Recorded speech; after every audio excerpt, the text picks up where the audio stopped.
Gentlemen, may I have your attention, please?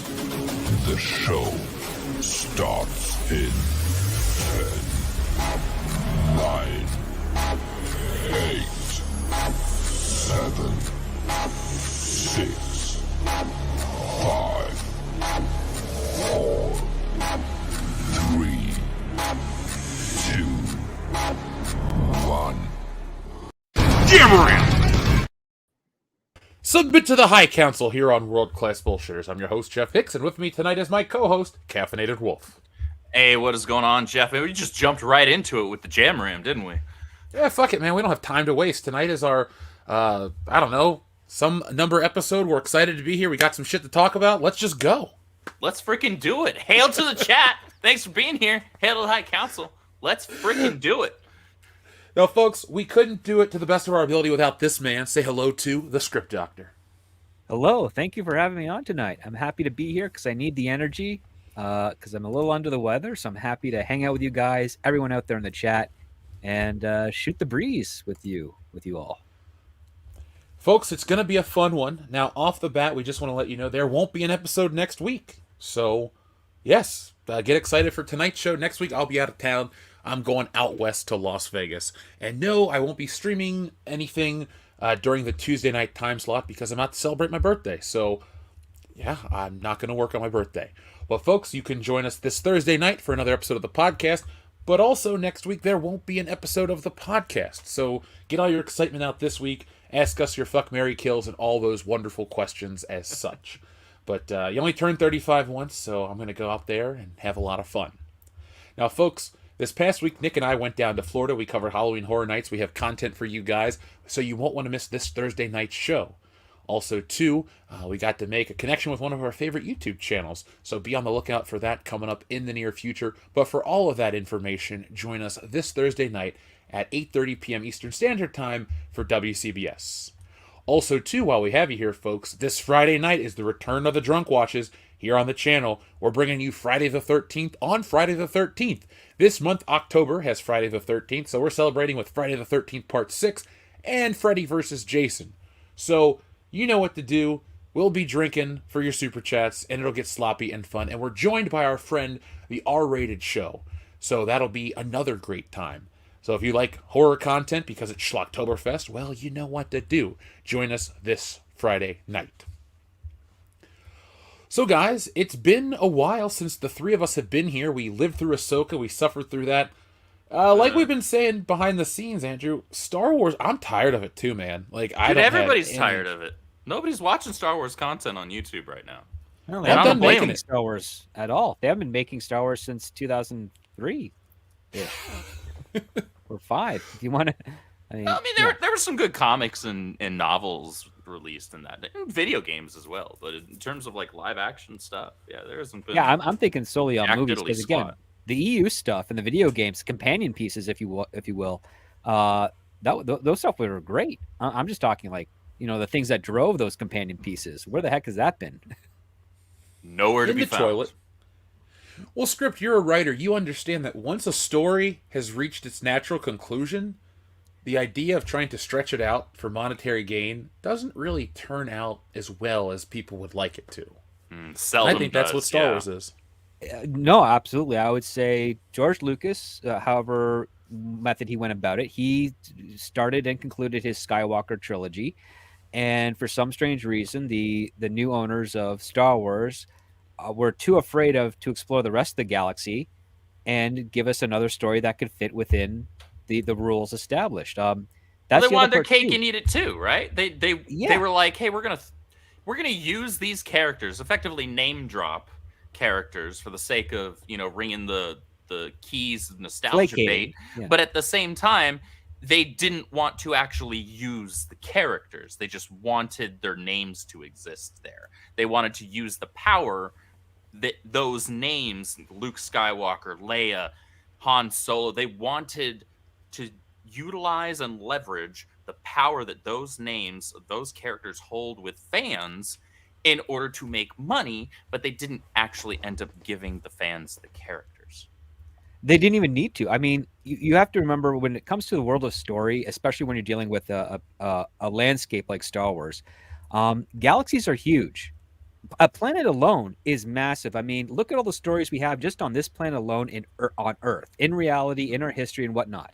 Now, multiply that by 1,000,000 for a galaxy. That is your playing field, your sandbox for Star Wars. You could have tons of other stories that have no overlap with the original legacy characters and still produce a good movie.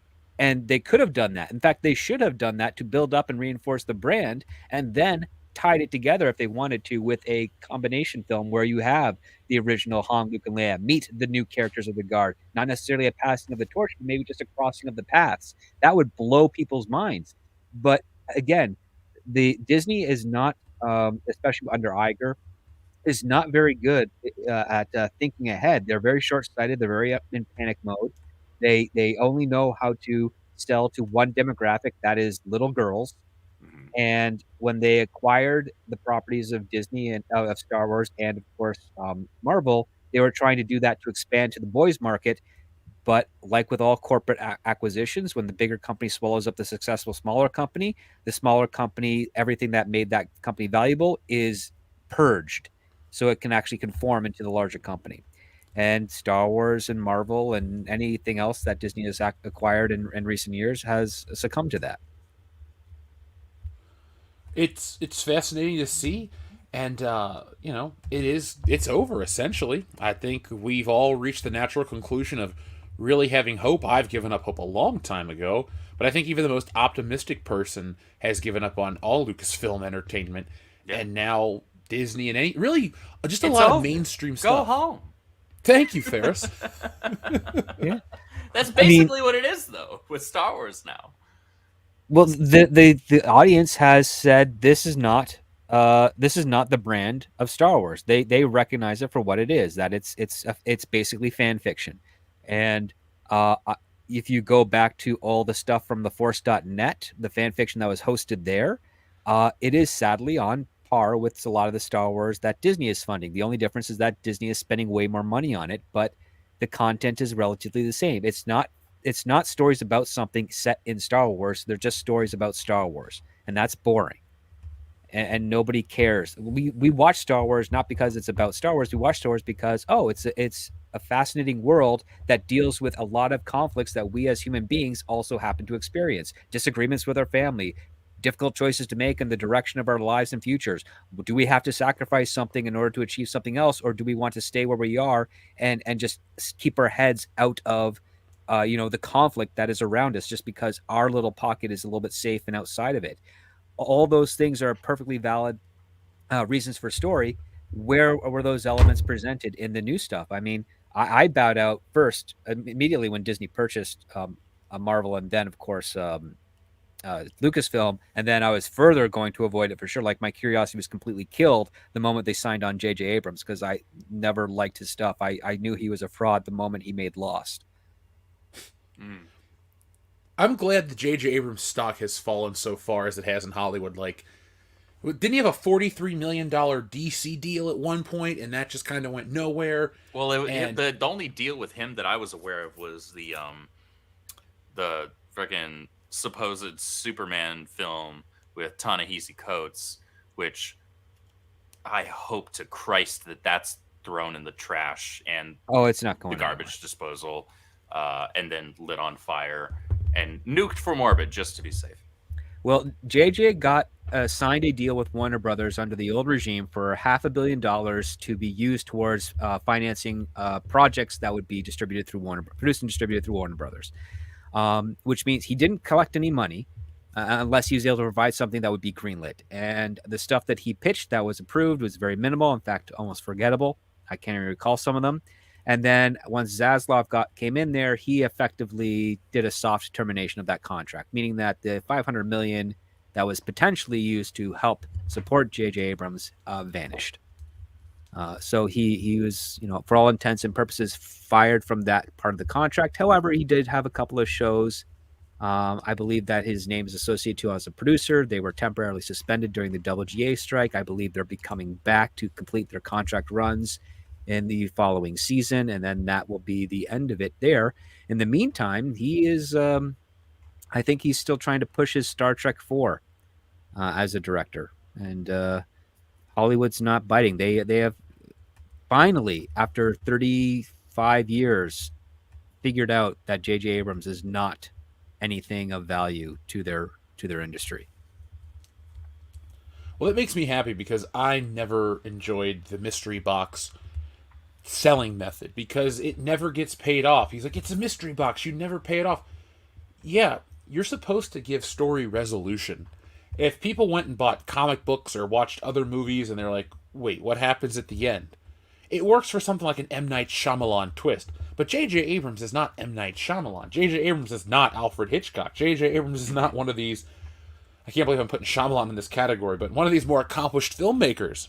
J.J. Abrams is a guy that he's a traveling salesman. He's got a box of tricks that he sold to a studio and really had too much power for the better part of a decade, maybe 2 decades. He's a snake oil salesman.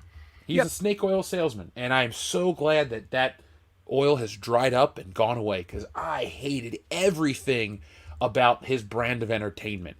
Almost as much as I hated Joss Whedon's brand of entertainment. Like those geeky guys that are like supposed to be the ones to revolutionize Hollywood. It's like, I like the first Avengers. I don't like most of Joss Whedon's filmography or his contributions to entertainment. I don't like most of anything. Yeah, he's never made any waves as a director aside from the Avengers, and that's more through the brand and not so much of him.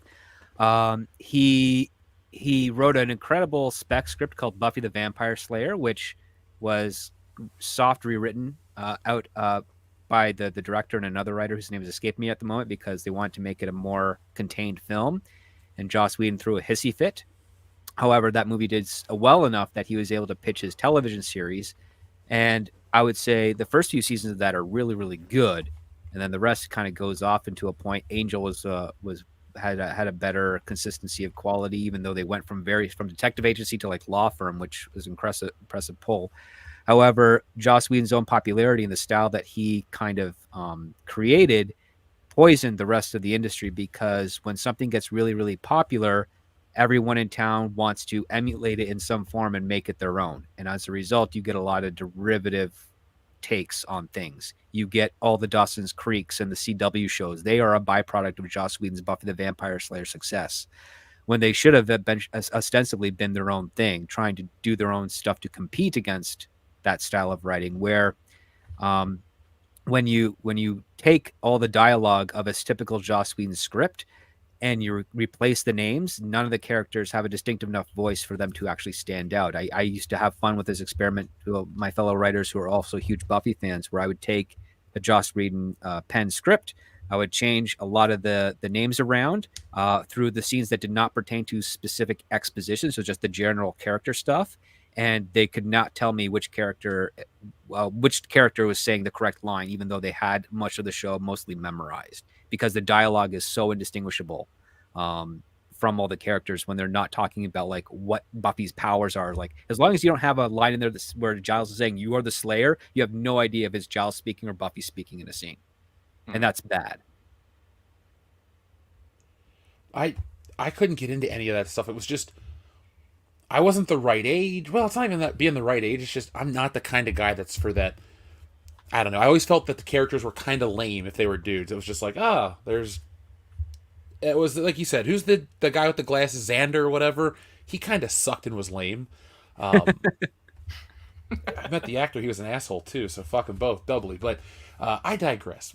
I just, the world of geek culture isn't really, it's kind of run its course. And we watched it kind of come to a crashing halt over the last, 2 weeks, I'd say. It's just comic book movies, who gives a shit? Superhero movies are comic book movies, so I don't want to be repetitive. But, like, a lot of sci-fi comes and goes. There's just not a ton of, anything to be excited for on the horizon. What do you think, guys? Well, I'll tell you one of the main reasons why those movies suck. It's because the writers that are writing them are not actual geeks. They're not big on that genre. They're doing it because it's a paycheck, and I don't begrudge them for wanting the paycheck. But because geekdom has been very lucrative over the last generation, a lot of people want to jump on that bandwagon, and they're not equipped for it. And as a result, you're not going to get the best quality for your product. When Marvel was starting out, a lot of the guys that worked on that, some of them didn't 100% know all the details of the characters, but they were dorks. They knew how to do the research. They knew how to figure out and recognize patterns and emulate and execute. And then that whittled away because, again, when you get really good at that, if you know how to adapt to any genre and adapt to any type of character or IP and write a successful story of it, your price goes up. And in Hollywood, it's all about trying to make the best thing for as little as possible. And you have to, as a producer, as a studio, you have to make tough decisions on, okay, do I want to spend $1 to $2 million to hire this writer to write a fantastic script that will probably be a big blockbuster, but I know that it's going to be a big blockbuster and I'm not going to have as much profit or success from it financially, outside of expenses, because I had to pay so much upfront for the writer, I had to pay even more for the actor, and then more for the director, and now you're getting into the tens of millions of dollars before you even roll the foot of film. So yeah, they have to start thinking a new way to work on that. And Disney is like Warner Brothers, Paramount, Universal. They had a formula in place that made that work. Disney did not, and Disney just kind of wrote blank checks and heavily leveraged themselves over the years. Granted, they got a great deal of success out of Marvel for those first 10 years, but it wasn't enough to carry them through to the next step because they were forgetting the main reason that I've said on this channel many times. They forgot what made the brand valuable, and they forgot by basically trying to not pay or hire the right people and get them to write the right stories to keep that brand as strong as it was when it started. So what do you think is going to be the next big trend in YouTube content, guys, that everyone's going to jump onto? That's a good question. I think a lot of people aren't capable of switching over to positive reviews of things. What the actual next trend is going to be, I don't know. I have a feeling a lot of people are going to try and shift to the political, honestly. But as far as entertainment, it's really tough to say because there's really nothing coming down the pipeline right now that people are almost unanimously hyped for. There was a huge to-do about the whole Barbenheimer thing for, all of a week or two. And, to those films' credit, they did very well. But that's not something you create lasting content on. People were sick of the Barbie conversation after the first 3 days. Yeah. So I have no idea because the MCU's done. Nobody. What are people watching right now? Loki? No, they're not. They were comparing the numbers were being compared to like Mando season 3, which were not good numbers. I forgot Loki was even on. I did completely. Too until I saw a post about it earlier today. I was like, oh yeah, that came out, huh? Well, it looks that Hollywood is trying to gear towards reviving the Western, and there might be a market for it. Taylor Sheridan has a bunch of Midwest shows, one that's a period piece in 1923. Kevin Costner's got his 2 feature film epics that's coming out next year, a Western story. The whole Heartland genre might have some lucrative aspects coming to it, but I think this is more of trying to fill a gap and create another market of genre for people to kind of get back into. But I don't know if it's going to sustain itself because, frankly, I don't think there's enough writers or interest to garner it from going. From being as big as any other type of genre. Although I do like the idea of Westerns returning, one of the sad aspects is that it's going to suffer the same type of fate that the MCU has in other tentpole films. Is the budget's going to get too big, especially when you're trying to recreate a Midwestern town, especially in a state where you have lucrative tax credits, or overseas where you have lucrative tax credits. It's still going to cost you a pretty penny. And I think, we're going to have a kind of a genre dip for a little bit. We're going to probably see a whole bunch of other things. We'll probably see some Westerns. We'll probably see some noirs and other types of low-budget mysteries. Horror will always be a reliable support system for the industry because they're always made dirt cheap, and they always do fairly well because of that. comparative to their budget. Yeah, they tend to be profitable. All you have to do is jump scare, some gratuitous violence, blood, and you're good to go. Throw some TNA in there, and we're good. Yeah, I mean it's your basic stuff, which helps a lot of filmmakers break into the industry, but it also shows how many of them kind of fall out because, God, you take a look at the last 5 years of horror directors that have emerged, and almost none of them are still doing stuff today, unless it's like repeating of their initial horror franchise that got them in, which is not great because their whole goal is that they want to expand their portfolio. Yeah, the millionth Saw, the 1000th Paranormal Activity.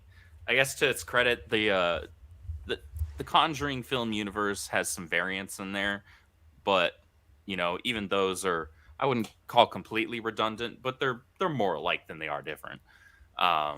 So, and I think that's one of the big problems right now with entertainment in general. And you've touched on this before, Script, multiple times, where Hollywood has this aversion to risk taking.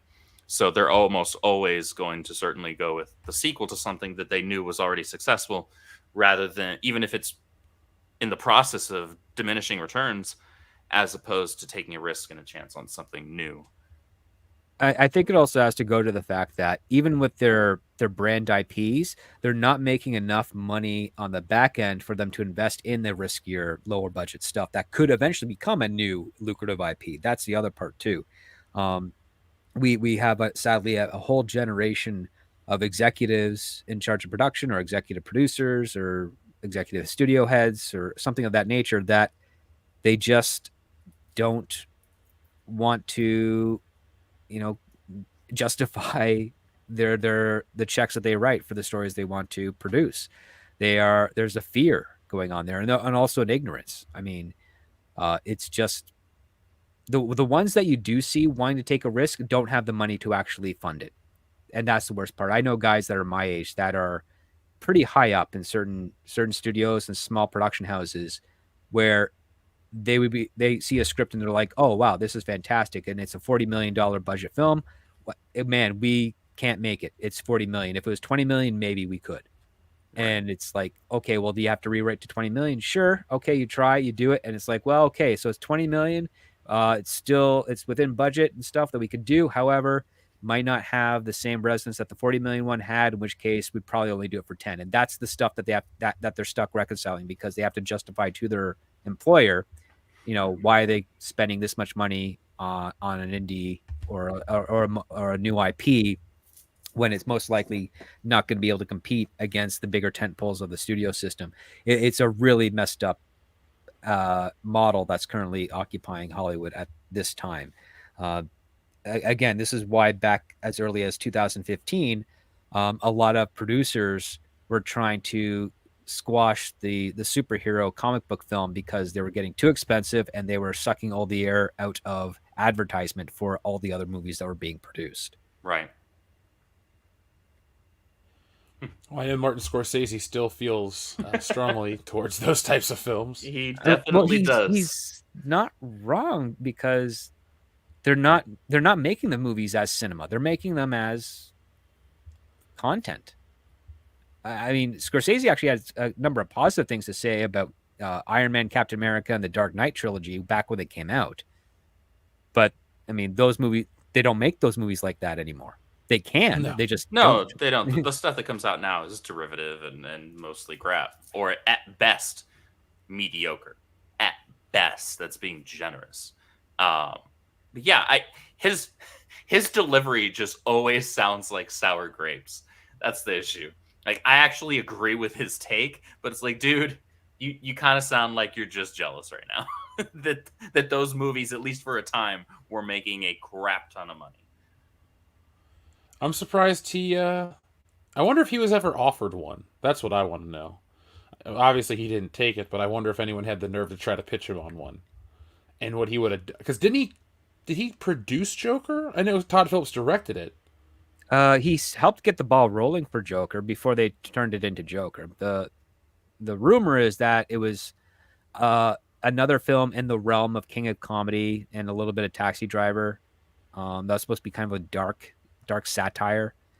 And then, it wasn't getting any traction until someone in and Phillips's team said, "Hey, why don't we just make this like Joker, like the supervillain?" And that's ended up what happened. And then got it greenlit for low, modest budget of $50 million. And it made more than The Rise of Skywalker. It's one of the most successful films from DC Studios in that period. I mean, budget-wise, in terms of just profit, that film is possibly DC's most successful, I would imagine. If you're going against the budget to what it made, spend to income, yeah, it's probably got one of the highest percentages of gains. Yeah, its ROI was crazy. Not just for DC, but probably for anything at Warner Brothers, really. Yeah, I mean, because it's not like the film had much in the way of special effects. It was mostly fairly closed sets, and it was fairly minimal in terms of having to go crazy with the costuming and makeup and such. So yeah, like most of the budget probably went into paying Joaquin Phoenix, and there you go. Yeah. Well, he did he did a good job. He did a really good job for the character that was written. The character that was written was not the Joker, but the character that was written very well, and it was performed very well. It worked for what that movie was trying to do. I would also say a sizable portion of the budget also went to Robert De Niro, because he's Robert De Niro. Oh, that's true. He got what he fucking deserved, is what you're saying? Did. He definitely did. Get him blasted in the face. Yeah. Fantastic scene. Well, I just always find it fun to talk with you guys about the greater narrative of, I guess, geek culture, because I do feel that it's kind of waning across the board, and with nothing exciting coming in the future, I think that's its number one problem. Nobody cares about the Marvels. People don't care about Aquaman. People don't care about the Flash. People don't care about these things because there's not one greater thing that everyone's looking towards, like the end of the Avengers. And what about Secret War? Tobey Maguire's going to be the lead. Like, he's my favorite Spider-Man, but I don't give a shit. And if the guy I don't want Tobey associated with the crap that's in the current MCU. No, me neither. And like I've said, if I'm the guy who got inspired to do comics because that first movie got me pumped, I don't give a shit. I can't see how, like, unless people are like trying to get involved with it because it's the cool thing to do, how they could care either. It's just a hole right now. Yeah, it's a content hole because the content has had diminishing returns for the last few years. The longtime fans like us haven't been interested in years. We're over it. Y'all chased us away.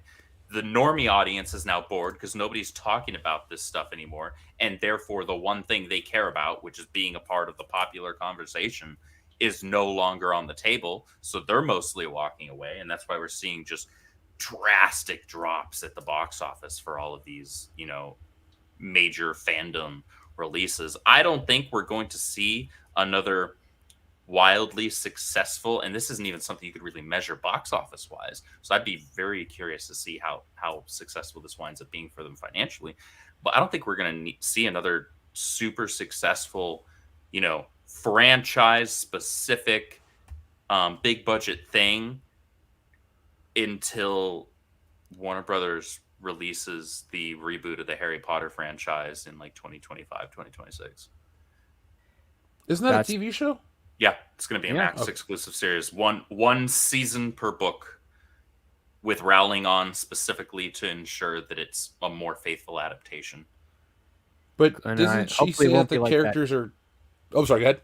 No, go ahead first, because mine's a joke. All I was going to say is, didn't she change the characters? Like, Hermione could have always been black, and they could have always been gay or something. Like, aren't they going to make those changes because she agreed that they could have been that shit? The Dumbledore thing is never specifically stated one way or the other. My view on the matter is that you could read into it either way, I guess. If you wanted to come to a specific conclusion, you could read and come to that specific conclusion. As far as the Hermione thing, that was to freaking deal with the live action, the stage play, which no Harry Potter fan gives a shit about. But I don't think we're gonna deal with that. I don't think we're gonna be seeing that. Look, Rowling isn't perfect. But I don't think we're gonna be dealing with that when it comes to the live action series. And Harry Potter fans are hungry for a reboot that is more faithful to the books, because the movies left out a ton of character development, a ton of important story arcs that make other things that happen near the end make more sense instead of them just happening. Um, and there's a lot more freedom that you have when you can tell something over the course of say it for the sake of argument, a 10 episode series as opposed to a 2 hour film. So I hope they take the Game of Thrones approach, 1 hour episodes, make the season as long as it needs to be.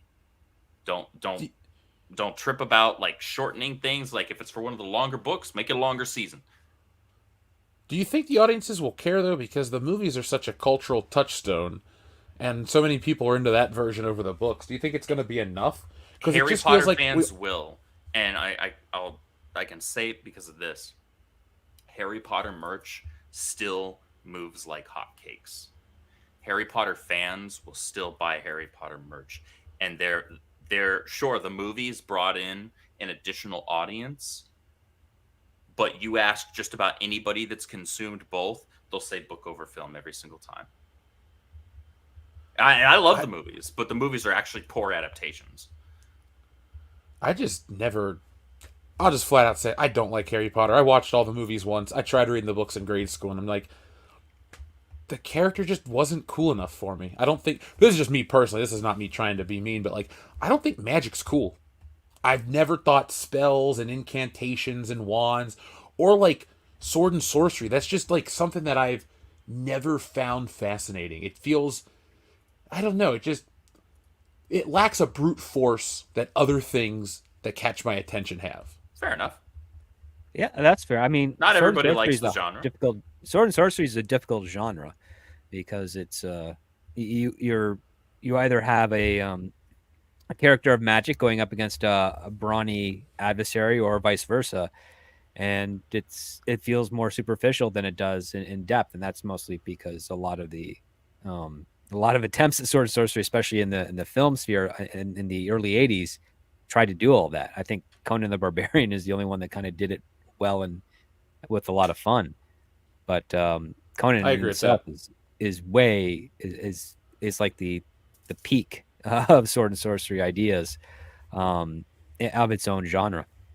But no, I think Harry Potter books were well written. It never fully resonated with me because, again, as a early teenager at that time when Harry Potter started to gain success, a lot of people try to conflate with me being Harry Potter, even because I had glasses and was pale. And it's like, okay, now I'm getting a resentment toward this character because the people are either too lazy to come up with a better way to tease me, or they have no imagination. Sure. The appeal with those characters were Rowling understood her target audience. It was a very specific age group, and she grew and aged her characters alongside that audience. So those characters got to grow up with the audience, and the audience got to grow up with the characters, and that was brilliant. And I guess another side of that is that people that were already kind of outside of that age group weren't going to probably be particularly interested, and that's fine. They had Lord of the Rings, right? There's no shortage of great fantasy out there already that was for an older age group. The Harry Potter, it was, okay, this was the target audience. This was the introductory generation to this franchise. Now they're going to grow with the characters. They're going to be lifelong fans. And then they can pass those on to their kids. And then those kids will be able to experience those characters as they grow up. And that was kind of the idea there, marketing-wise, in terms of the storytelling. But absolutely, I can totally see how, and I was in that target age group, right? So I can see how somebody who is maybe 10 years older or whatever would see that and be like, okay, kind of nifty, but I'm gonna go read Lord of the Rings because I can. Yeah, I mean, there's definitely value to that. I mean, listen, every 10-year-old that I've ever met through my friends, their kids and stuff, they would get a Harry Potter book on their 10th birthday or for the 10th Christmas, and they would be completely enthralled by it. And it's like, okay, that it hits the target audience. That's awesome. That's great. And then also watching them get really excited when they read the next book, and they had the advantage understanding your demographic, your target. Yeah, demographic. And they also have the advantage that they don't have to wait as long between books as the first run of care. Yes, this is true as well. The true cruelty would be forcing that kid to wait a year in between each. Nope, you can only watch this one this year. It does. That's how I had to do it. That's how America does it. It's worked out pretty well so far. At least I only had to wait 30 days between issues of Spider-Man. Yeah. I actually miss like being excited counting down the days till the next issue. I can't tell you the last time I bought a comic and went, wow, I can't wait till the next one comes out. It's been far too long. It hasn't been since the mid 90s, and even then it was really just the only ones that issues that really got me excited were the Birds of Prey when Chuck Dixon was writing it, and the Legends of the Dark Knight series when those were coming out, because Doug Mensch did 2 runs on it which were fantastic, which I really liked. That's Prey and Terror, both Dr. Hugo Strange stories. Those ones were exciting, but yeah, I can't remember the last time I got super excited. Hush started off pretty strong, but again, Jeff Loeb, I'm not the biggest. I like some of his stuff, but most of the stuff that I've read of his is never hit as hard as some of his better things. So yeah, it's been a long time since I can recall being excited for a book. To me, Hush was like the perfect commercial for what Batman's supposed to be. And like, if you're not really deep into Batman, it's going to hit because you're going to get Batman, Joker, all the big characters come back with some of the greatest art of all time. It's a reunion show, yeah. The great thing with Batman Hush is that it's this perfect slice and cross-section of a lot of these characters that you can read in a vacuum for the most part. You can read it and you don't have to have read the 800 plus preceding issues of the character. You don't have to worry about the next 50 issues. You can just read that arc and just enjoy it and not feel like you're asking yourself 1.5 million questions like, where did this character come from? Because most people that have heard of Batman have heard of a good portion of his rogues gallery, right? And so you don't have to go into all the origins of all these characters because people, for the most part, at least know of the character and they can sit and enjoy that specific story in isolation of everything else. And that's why Batman Hush is usually my go-to recommendation for anybody who's like, I want to read a Batman comic book. I'm like, okay, do you care about good art? Yes, cool. Here, Batman Hush. Easy, because you're not going to get too much better than Jim Lee from cover to cover. Oh no, like the art is phenomenal for Jim Lee. I was so disappointed with that ending. It's just like, Jeff Loeb, you did it again, you son of a. You dropped the ball. At least it's better than All-Star Batman and Robin. I mean, well, yeah. I mean, it has an ending. All-Star Batman and Robin doesn't. Yeah, All-Star Batman and Robin was never finished. That book's only redeeming quality is the art. Is the art, yeah. Jim Lee's been involved with some great comics and some great-looking comics that read like shit. Well, that's the risk, right? I mean, speaking of Batman, like, the best Batman stories came in the Bronze Age. That's when Denny O'Neil kind of took over and he came up with his rules for how to write the character, their intimate stories. And guess what? All your favorite Batman the Animated Series episodes stem from that era of Batman. Yeah. You're not going to hear me argue that.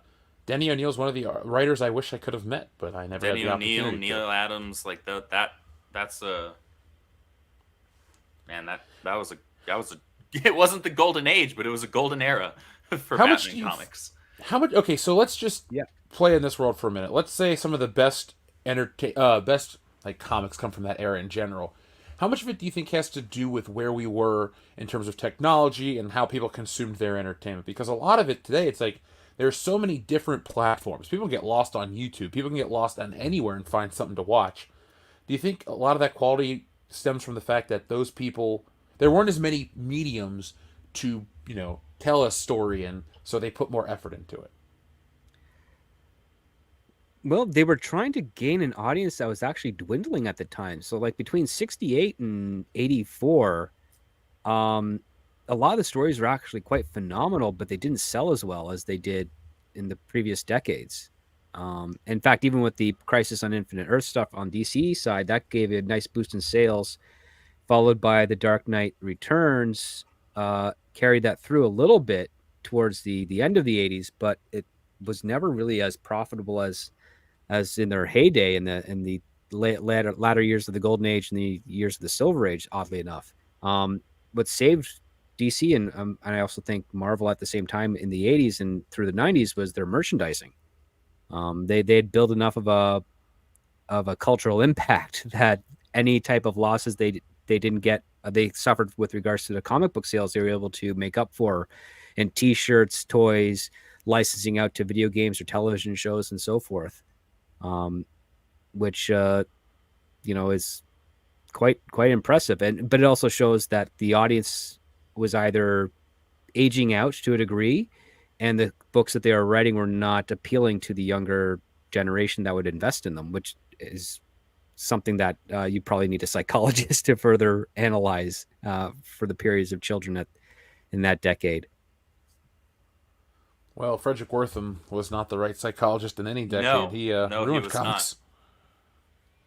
Yeah, he crippled comics for a while with his bullshit. Yep. And they were so good in the 50s. When I was at Universal Horror Nights, they had a walk-through EC. It wasn't branded EC, but it was essentially 3 EC-style stories, and they were the gift shop walls, and you could walk through 3 full-sized, life-size comic book stories. It was one of the coolest things I've ever seen in my life. Cool. Yeah, I didn't even have a chance to buy anything because I couldn't stop staring at the fucking wall. Nice. it was that awesome. I'm just like, I wish somebody took a picture of my face because I was like Clark Griswold when he looks at the Christmas lights when they finally turn on. In my now old age of 34, the simpler things really impress me. I don't care about, big budget CGI movies. I'm like, oh my god, a drawing on a wall. This is so cool. One thing before we get into the main topic, we were talking about what are people going to be interested or outraged about. The answer is going to be The Exorcist, because they said, how people are getting upset about the patriarchy line. Have you guys heard about that? I briefly heard about that, and I was like, are you serious? I wish more Catholic people took Church the red loaded with men is the patriarchy. Yes, of course. Well, also, it usually when you're talking exorcisms, you're usually talking Roman Catholic. And Roman Catholic, whether you have a problem with it or not, is male-centric when it comes to the leadership. Cry about it if you want, but that's how it is. I'm not Catholic. I just understand that those are the rules. That's just how it's done. It's like, I'm sorry, you're not Joan of Arc, lady. What they seem to be doing with this movie is trying to make it appeal to every religion, every race, every this, every that.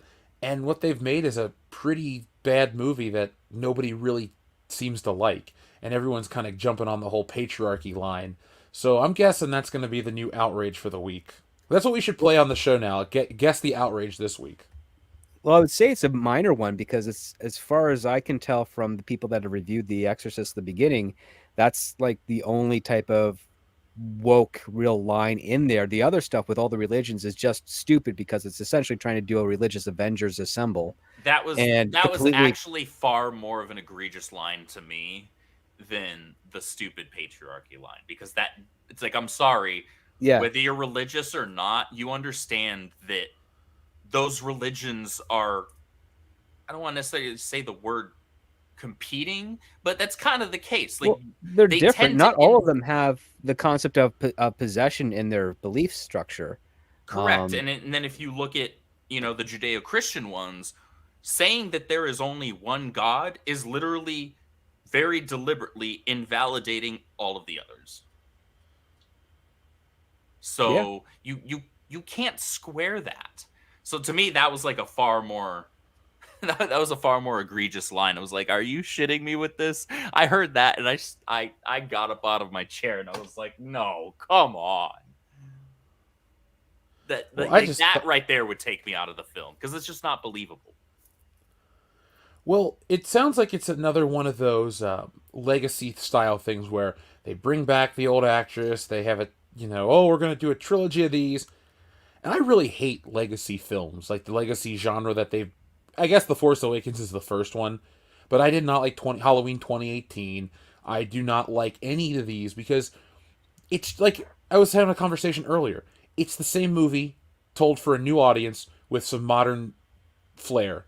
But the old one that sometimes were out like shit. Let's say The Exorcist movie came out 15 years before I was even born, so it's not like I grew up when The Exorcist was this brand new hot thing.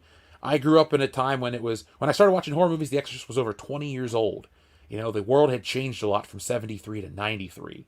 I probably didn't see Exorcist until into the 2000s because of my age. So we're talking closer to 30 years. And it was still scary, and it was still great, and it still resonated.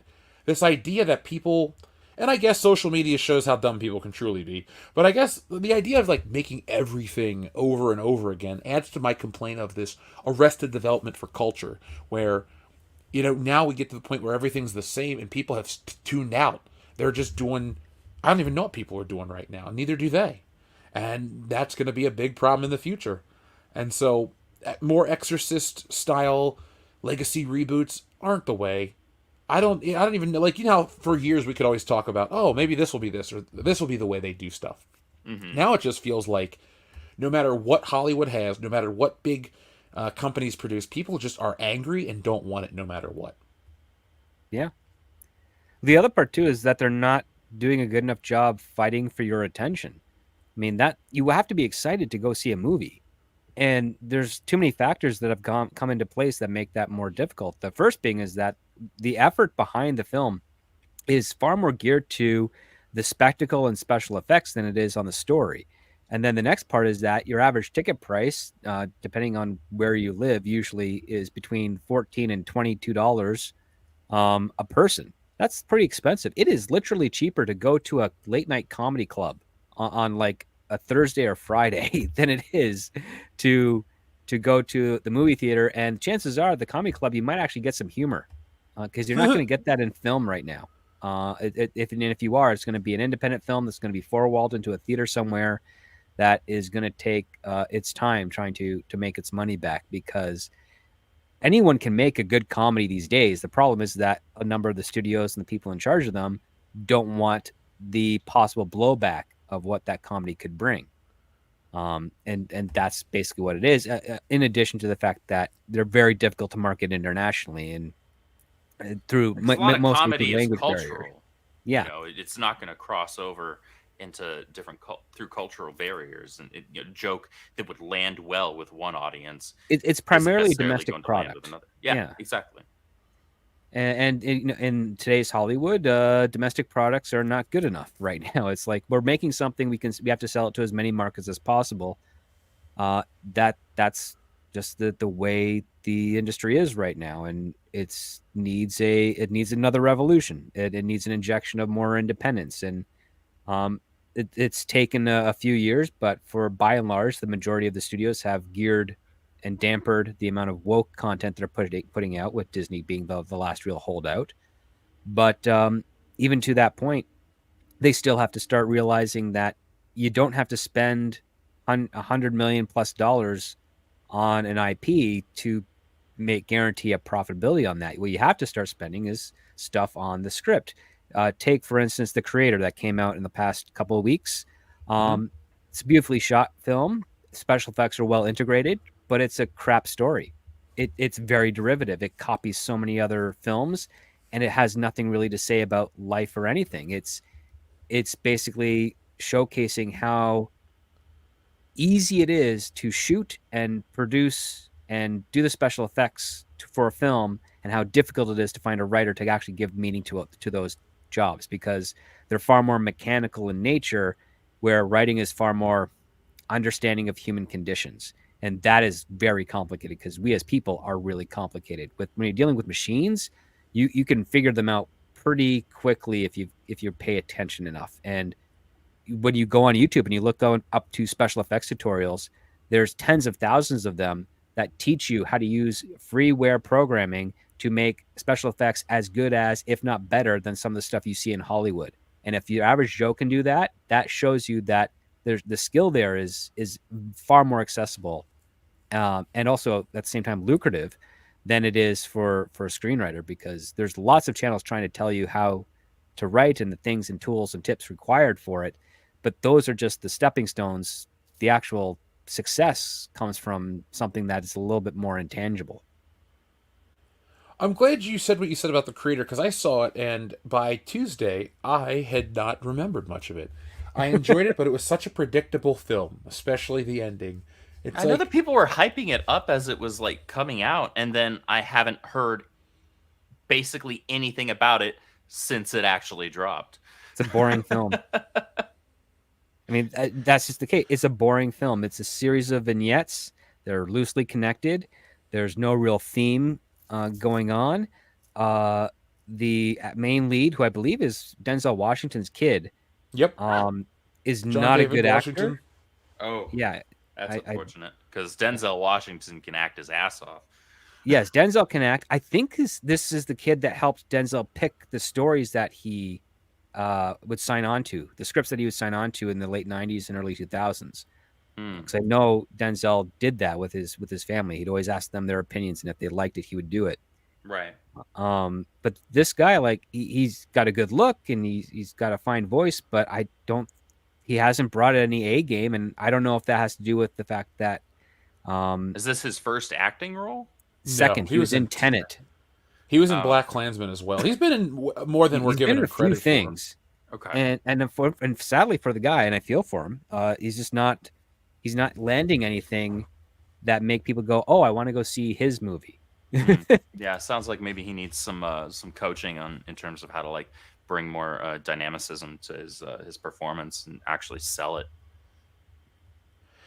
I mean, he's got one of the greatest teachers in his family to help him, but if it's just not clicking, I don't think that's where I don't think that's his path. He might have a skill set in entertainment somewhere else that's not acting. Well, okay, I'll say this, that doesn't necessarily hold entirely true, despite having your dad be Denzel Washington. Just because Denzel Washington is a phenomenal actor doesn't mean he's a good teacher of acting. Just like there are a lot of amazing athletes, Michael Jordan or, whoever, name just about any other athlete. Most of them aren't particularly good as coaches or as owners because they know what they know of the business. They understand how to do it, but they don't necessarily understand or know how to translate that into another human being. Isn't Deion Sanders like a great coach? I can't remember if it was. Is he a coach or is he an owner? No, I think he's an owner, but he's a bad one. He's a college coach. Okay, I haven't paid attention to sports in like 5 years. I'll be completely honest, so I'll take your word on it. Yeah, wow, we went off on a fun tangent. Ladies and gentlemen, Hollywood's kind of crap. From The Exorcist to Denzel. Yeah. I'm more interested in just, creating my own stuff, like you guys over at the Ripperverse, like you are Script with your own stuff that you've, that's what your career is, creating stuff. Yeah. So it's more fun that way. It is more fun that way. By the way, folks, I'll be heading down, going to a bunch of stores over the weekend. I'm taking a road trip to give you guys more of the videos that you absolutely love. So be on the lookout for that next week. Schlocktoberfest, I have been producing those videos. I'll be releasing those as I'm out of town, so you guys will have a lot of content. You'll have a Killer Clowns documentary or commentary. You'll have Twilight Zone videos. You'll have this Friday the 13th stream. You'll have the best horror boobs and the best horror butts over on Patreon because YouTube's platform is archaic, and a whole lot more. So hit that thumbs up button to let us know what you enjoy, and make sure that you go to stealingsolo.com. Get yourselves a copy of the book. I'm almost out of them, and when they're gone, they're gone. So this isn't one of those things like, oh, I missed out. When could I get a copy? You had months. You had plenty of time. And once it's gone, it's gone. But I want to thank, God, how many hundreds of... A lot of people have bought the book since I launched the website not that long ago. And so I want to thank all you guys. It's been a lot of fun reading your comments, your reviews. Thank you for buying the book, and thank you for telling me what you think about it. It makes me very happy to know that the book made you laugh and that you enjoyed it. That's my number one goal of my work, is to make you laugh. Of course I want to make you think. Of course I want to make you feel, but, laughing is the best medicine. So I want to give you guys that. And luckily, that is the response I get with my work, so I can't wait to make you laugh with Wokebusters. It's a big epic. It's almost done. I'm at I think I have 16 pages now left to do, and that's all she wrote. I wrote it a long time ago, but that's a topic for another day. Well, speaking of like best boobs in horror, I definitely want to nominate the ginger at the start of Freddy versus Jason because that's a nice set there. Oh, Catherine Isabel. No, no, no. That is. Catherine Isabel has never actually shown her. Yeah, I was gonna say she's a body double. She has a body double, yeah. But at the very beginning, the dream sequence, there's a ginger that's out on the dock that. She definitely got me perked up when I first saw that movie in theaters. I'm looking forward to watching that movie on Friday night. Let's see if our commentaries start about 8 o'clock is when the live stream goes live. We'll probably jump into Friday the 13th Part 6 about 8:25, 8:30. So about by let's say 10:15, we'll be looking at those boobs on the channel. So folks, get yourselves a copy of Freddy vs. Jason or Friday the 13th Part 6. You can find the first couple Friday the 13th on HBO Max. We are not affiliated with them. We're just, users. There you go. Yeah, I don't want people to think we're getting a kickback from that. I'd like to get a kickback. That'd be a nice freaking advertising deal. Yeah, it's like we're on HBO Max. So you can listen to our show, watch our videos, and we get a kickback from them. Oh well, we're 2024 sponsored by WB Discovery. That'd be a hell of a sponsorship. That would be. Yeah. I wonder what they'd make us change about the show. Probably. I don't know. I think probably wouldn't be able to talk about our next topic. Not during this season, but next season, absolutely. Next year's going to be really weird. Do you think YouTube's going to make it through the election cycle next year? Yeah. Listen, I hope we have an election cycle next year. What do you think the world's going to end? No. I think excuses are going to be presented. To not have an election cycle at all. Yeah, interesting. And it's entirely possible whether it actually happens. I hope or not. I hope. I certainly hope not. Every American says, "Screw that! I'm going to the ballot box." Yeah, just because I don't talk about politics or present things here on the channel doesn't mean I don't care about stuff. So, folks, pick your outlets choosingly or accordingly. We're just not going to be a political outlet for our own personal politics because that gets ugly. I remember during some of the earlier days of YouTube when people would use it for that, and you get involved with stuff you don't really want to get involved with. So yeah, it gets tiresome. And it changes so much. Just like how Aquaman 2 has changed 2 or 3 times with reshoots over the last few years. Yeah. Yeah, up until the writer or the strike, the WGA strike, according to Variety, they said that was, it kept changing up until then. And so, folks, thank you to Script for his perfect transition. Now, Aquaman 2 is just a few weeks away, and as you can tell, we're all very excited to skip it. Before I go into the proper topic, do you think it'll make more or less than the Marvels? It'll make more than the Marvels, but less than Black Adam. Oh. You think the Marvels is going to flop that hard? Damn. Well, I mean, up here in Canada, we had Thanksgiving Day weekend, and a couple of my relatives work in post-production, and they have heard separately that the Marvels scored the lowest of any Marvel movie ever. They said it was out of 30 out of 100, sorry. And they went back and did some reshoots and recut it, and they retested it, and it scored 28. Whoa. So it scored even lower twice. And this is prior to the WGA strike, so I don't know if they've recut or changed anything in the interim between that time. But that is what they told me. I have also heard the same story from 2 other people in LA that are not family members. And I'd say that's looking pretty good because the threshold that Disney and Marvel have when it comes to whether or not they're going to release a movie is 70 out of 100. If it doesn't cross 70, they don't release it, or at least they rework it.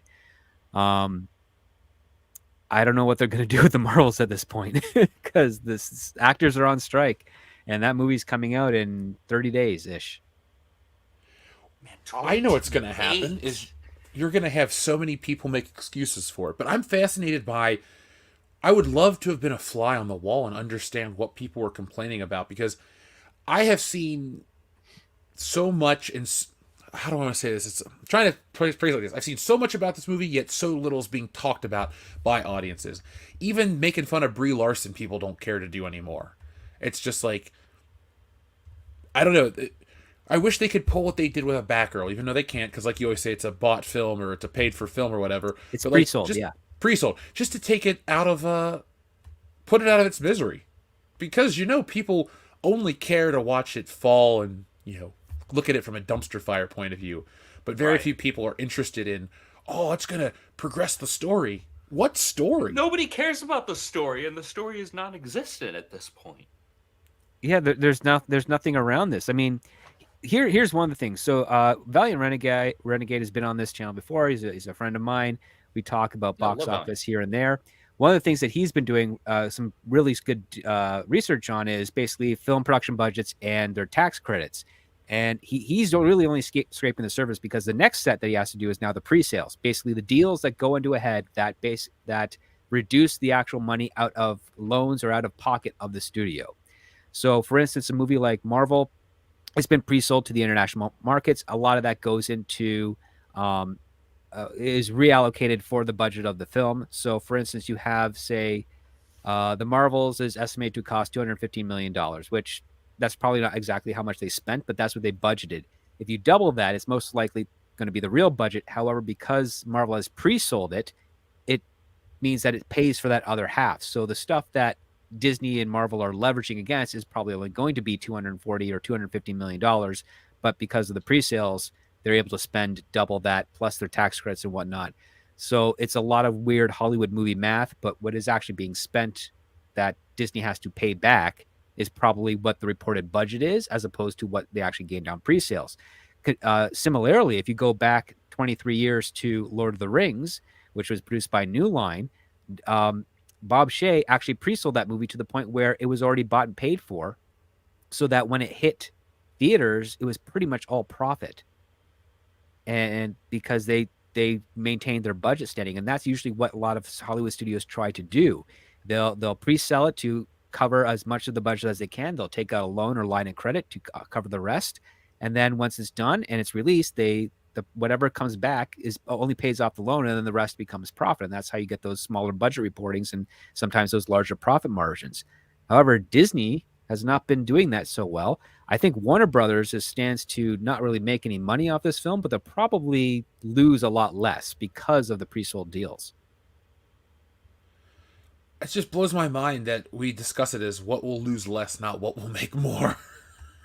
That's the sad state of Hollywood in general right now, entertainment in general, though especially these former titans. I guess it's a little too generous to say that DC film franchise was ever truly a titan. But you don't. Not under Zack Snyder, at least. No, Titanic pile of dog shit. You could have just stopped the Titanic, because what happened to the Titanic? It was the biggest ship that hit an iceberg and it sunk. It's degrading under the bottom of the ocean, and it will be forgotten in about 100 years. Well, hopefully it'll be forgotten a lot sooner than that. But what I'm getting at is, these films exist in a genre that for a while, for several years, would just crap out billion-dollar films like it was going out of style. And now we're talking about, is it going to make budget? Is it going to break even? Is it which of these two movies that's in this, huge film franchise is going to lose more? That's crazy. And that shows how out of touch these studios are, and how much they really do not have their finger on the pulse of what moviegoers, they've never really had their finger on the pulse of what fans truly want. Not for a while anyway. But they have no clue what fans want. Either that, or they do, and they just flat out do not care. There's also a lot of subtleties between different pockets of fans. I mean, fans of Detective Comics, they've got maybe 2 or 3 dozen different interpretations of how they want to see all their characters, and it's really hard to figure out which is going to have the broadest appeal to all of them. I mean, it really is. I mean, the last almost 40 years, every take on Batman has been trying to be darker than the previous one, and that's it. And it's the only one that Warner Brothers feels confident in doing, because that's one of the most common things that the fans would say when it comes to Batman. And it's like, that's all it's going to be. You're just going to keep on getting darker and darker and darker, to the point where you're just going to have to show a blank screen of black for 2.5 hours. I mean, and that'll win an Oscar finally. If they want to lots keep of going sound of that gun route, violence and horrible assault crimes and foul language, like that's what's going to be. the best Batman stories, though, and actually I would even say most of the Batman stories that have come out, and even the Detective Comics stories, in the last several years, weren't actually all that dark. They weren't nearly as dark as, like, say, some of the stuff in the early 2000s or the 90s. They've been less so. So, like, even though the New 52 comic era was largely garbage, Scott Snyder's Batman was like DC's best-selling book, or among their best-selling books, and it consistently did very well. And it wasn't like particularly dark. It certainly wasn't, Batman's got a rainbow swath of different suits that he's wearing, but it also wasn't the Dark Knight. And that's fine. You can tell some darker Batman stories, but they don't all have to exist in that space. They don't all have to be super, super, super dark. I don't need a freaking happy-go-lucky, cheery Batman either, make no mistake. But there's a gray area that Batman can exist in very comfortably, and a lot of great stories can be told without you necessarily needing to make all of his stories MC-17. I don't like my Batman to be much darker than 89. I don't really need it to be... I don't. We grew up with the Batman animated series. That wasn't particularly dark. No, that's actually a very sweet balance, because the principle of Batman is that he weaponizes darkness and the motif of the bat to take advantage of those that do the same thing. But he is a spark of light in the darkness. He is the one where a kid will see Batman and not be afraid, and that's the point. Like he has a personality to him that allows him to interact with people that aren't criminals like they're human beings. And then when he faces off the criminals, he has this angle where he gives them a chance to turn themselves in. And when they refuse, that's when the fisticuffs come out. And it's not like he's doing it by force. He's usually mostly doing it as a means to prevent an egregious attack on someone else, or for his own survival. That's what it is. But unfortunately, we get too many derivatives of him basically being a hair away from the Punisher. And the other part too is Batman cannot be psychologically damaged. Number one, it's derivative. Number two, it lessens his impact as an aspirational character. He's a man that overcame tragedy and grief and came out better on the other side. That's what everybody should be attaching themselves to and realizing, is that you cannot dwell on the fact that your parents are killed or a crime has been committed against you. You have to find a way to, reconcile it, get through it, become stronger as a result of it, and not weaker because of it. And that lesson has been lost on a lot of Batman interpretations. I would love to see a Batman story. I know this would be terrible for business, but one at the end where he goes, you know what? I feel better about everything, and just stops. Because eventually, I'm always, in the back of my mind, I'm like, I get it. Trauma's serious. You're going to be damaged. But at some point, I feel like Batman would overcome it, unless he's going to be as crazy as the guys that he stops. And so I'd like to see a story where Batman overcomes his trauma and just kind of, I don't know, does more as Bruce Wayne than Batman. Maybe it seems like the logical end goal. And one way you can kind of compare that to is one of the best passing of the torch stories out there, which would be The Mask of Zorro. 1998, Anthony Hopkins, Antonio Banderas, great film. What is the end goal of Anthony Hopkins' Zorro in that film? He wants to build his family. He's got a wife. He has a daughter. He has helped liberate the California from the corrupt Spanish government. The Mexicans have taken over, and he wants to live a happy life. But what happens? His rival discovers his identity and attempts to kill him and take his wife and daughter from him, and his wife ends up dying as a result of that. He's thrown in jail, and so his happy ending that was almost there was snatched away from him from a villain. What does he do? He festers for revenge for 20 years, and it's not until he meets a young man with the same goal of revenge that he finds his way back into the hero that he was, and also nurtures a younger hero to take up the mantle that he created. I mean, it's a really great story, but it makes sense to the fact that as a hero, you don't have to actually do an endpoint story, but there should be something beneath that to say, okay, eventually, he's mortal in his own universe, even though he'll be immortal to us and to readers for generations and generations. But in his own universe, he is mortal. So he has to have some sort of target. And if you don't give him that target, or at least allude to that target, then you're betraying your audience and the verisimilitude of what this character is doing. Yeah. Apparently in the chat they said that he did that story with Batman. Well, I need to read that story. I'm not as well read on Batman as I am. Batman, I think, or Earth 1, where he gets married and has Helena Wayne. And then does she die? No, he dies of cancer after Selena Kyle dies, and then Crisis on Infinite Earths is a mess there. Funnily enough, in the end of Batman and Robin, towards the end, when they defeat Mr. Freeze, Batman looks on Gotham City, says, "I think it's going to be a beautiful day."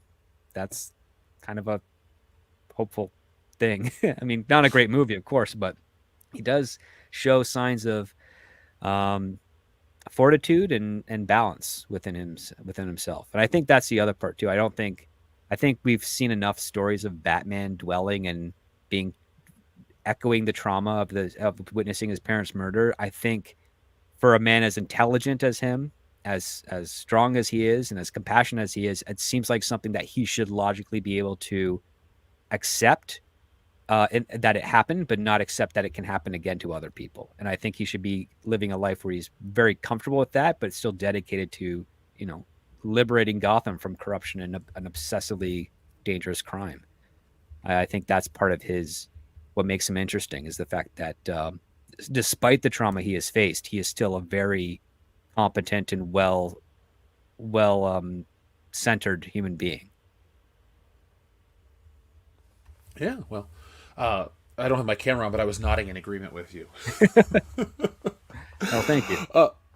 So now the real thing that's on screen. Sorry, folks, we gave you the world's longest intro. Hopefully you enjoyed it, but yeah, I just wanted to address the Star Wars is dead thing, so people don't think this is a Star Wars channel. It's not actually our biggest topic, never has been. So, be on the lookout for what we do next.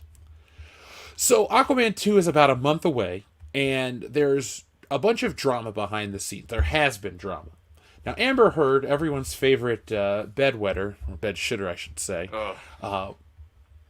has made some accusations about the drama on the set of Aquaman 2. So first off, she claims that Jason Momoa was drunk on set and would harass her dressed as Johnny Depp. When I first heard this, I laughed because I thought, I don't believe this. But secondly, how funny would it be to see Jason Momoa troll Amber Heard dressed as Johnny Depp? I think that'd be hilarious, but I understand it's not professional. Absolutely golden, but I doubt that that's the case. If anybody's seen how Johnny Depp dresses, like outside of being on set, and how Jason Momoa dresses outside of being on set, it's kind of similar styles. Yeah. So it's like he's not dressing like Johnny, Amber. He's dressing like he dresses. Jason's dressing like Jason dresses. Like a beach lounger. Yeah.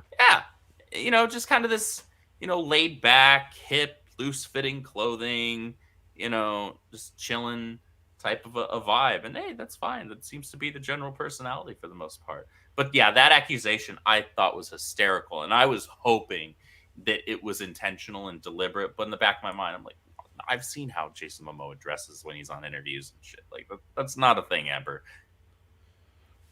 So then it goes on to a little further, where she claims that the director of the film, James Wan, would harass her, which other people have said that's not the case. That James Wan's a nice, respectful guy and wants to create a positive environment. I'm more inclined to believe that than anything she says, but how do you guys feel about James Wan? I've never heard any complaints about him as a filmmaker. I think his directing portfolio is pretty damn solid, and yeah, if he ever did have to yell, it'd probably be just to get a person's attention as opposed to actually attacking them. And then she goes on to say that, where's the last accusation that made me laugh? Crap, where'd it go? Drunk on set? Yeah. Well, here's the crazy part. Apparently, they wanted to fire her, and Elon Musk had to write a threatening letter to save her job on Aquaman 2. Yeah, that bewilders me because Elon does have a lot of money, but I don't know what at that point in time what power he had that could actually have caused issue with Warner Brothers. Yeah, Does he have he's that not a power Hollywood yet? guy. He didn't own Twitter at that time. But would that still be enough power to, like, you know, pull that sway over a 100-year-old film studio that really, you know, doesn't rely on anything he brings to the table? It's not like he's an investor or a backer or anything like that. When I read this, I'm like, what the hell does Elon Musk have to do with any of this besides being rich? I mean, that rich maybe influencer wise, but the thing is, I don't recall Elon ever commenting on much of anything film related, really, and having any effect on it. He doesn't really dip his toes into the whole culture and entertainment thing. Neil deGrasse Tyson has more to say about movies, and he has some pretty odd takes on some of them than Elon Musk. And it's because despite being a scientific genius, he's actually a big reject. He said something the other day that made me... Oh, what was it? I think he said something about... I think it was gender or whatever. It was like, you can be whatever you want to be. And you're like, but you're a scientist. It's like, yeah, the second I saw you just lost every shred of credibility that you could possibly have ever had. Yeah. No, he's like, no Carl Sagan. Like, you should have just... And you know what? It was really weird because people were sharing some of his speeches that he gave or testimony that he gave back in the 80s about climate change. However, they completely cut out the tail end where he's like, he doesn't think like it's possible going to be a thing. He says like the trajectory they are on, unless it gets really, really, really, really bad, really, really quickly, it's going to be bad. But he's like, it doesn't look like that's going to be the case. Like I listened to his 45 minutes thing there, and he's still very scientific. And I think if he were alive today, he'd probably be on the people saying, well, the data has shown that, here where we are. And yeah, and Carl Sagan mentored Neil deGrasse Tyson. So you feel kind of Neil wasn't really paying much attention, I think. And it also explains his takes on movies. He doesn't always seem to pay much attention, but that's not necessarily his fault. That's kind of a little bit on the filmmakers that they couldn't hold the attention of a physicist, an astrophysicist, in a science fiction movie. They have to start figuring out a way to do that. Well, okay. Here I'm gonna give a slight bit of pushback on that, and here's why. I understand where you're coming from on that, and from I think a reasonable perspective that may hold true. However, how many astrophysicists are there out there, and how many moviegoers that want to see a fun science fiction film are there out there? Which one are you going to try and cater to? Are you going to cater to an audience of one? Obviously, there's more than just Neil deGrasse Tyson. Or are you going to cater to an audience of thousands, tens of thousands, hundreds of thousands, etc.? So I think that's to say, however, it's not like you can't do both. Well, it's all about authenticity, right? The audience will buy into it if you're as authentic as possible. And absolutely, but there's a level of authenticity that you can get away with, and it's that suspension of disbelief, right? Mm. There's a line that you cross that, yes, all of a sudden you're like, okay, come on, man, like that. It's just even my stupid ass knows that it doesn't work that way, right? When you reach that level, yeah, like Moonfall. Sure, yeah, exactly. There you go. But why? then there are other things where it's like, if you are picking apart every itty bitty nut and bolt, it's like, dude, you're just trying to make yourself sound smarter, and a ton of people enjoyed this movie. Like, shut up. Or he's auditioning for a creative consultant on science fiction films. Yeah, well, I remember he was saying some stuff about Top Gun Maverick, and I'm like, dude, like, literally nobody cares what you have to say about this movie right now, because it, for all intents and purposes, was believable enough for everybody that went and saw it. Like, none of us had to be astrophysicists or jet plane engineers. We just went and saw a movie about cool jets and cool characters and had a great fucking time. Yeah, I mean, I enjoyed it. It made me like the first Top Gun, even after I grew up not really enjoying it. To be perfectly honest, though, as a kid, I watched it as a kid, but I didn't really pay attention to the opening captions that it said about what Top Gun actually was. So as a kid, I was like, what war are they in, and why are they able to just start hanging out in the middle of the war to do this? I was like, so I saw it once and I just wasn't into it. But then I watched it as an adult and I'm like, oh wait, I fucked up on that one. Top Gun's great. So outside of Kelly McGillis, everything in Top Gun's pretty awesome. Fair. She did not age well, but hey, that's no, she did not. like milk. Like unpasteurized milk. Well, I mean, listen, you sometimes you just want to take a break, and she did at her age. I mean, come on, she's like 60 or older by now. But yeah, that's fair. So, on another tangent, folks, this is the night of tangents. We were talking about Elon Musk and his letters. Yeah, to Warner Brothers with Aquaman. I think this is all going to lend itself to just another dumpster fire. But I don't think we'll ever figure out, or I don't think they'll figure out the real problem behind it, because I don't think many people know the real problem. And I know a lot of articles try to leave with a positive, optimistic spin of DC films are going to be better once the new regime takes over. I don't think that's the case. I think there was a schism with society, and society's over it. Like, all of it. I don't care if Sam Raimi himself comes back to direct another movie. That movie will be a nice bump in the box office, but it's not going to save that genre as a whole. That studio, Marvel Studios or Warner Brothers, moving forward with their DC film studios, I don't really see it moving in a positive direction. People are into other stuff. I'd say that same audience has moved on to live action anime adaptations or playing video games or whatever else they discovered during the pandemic.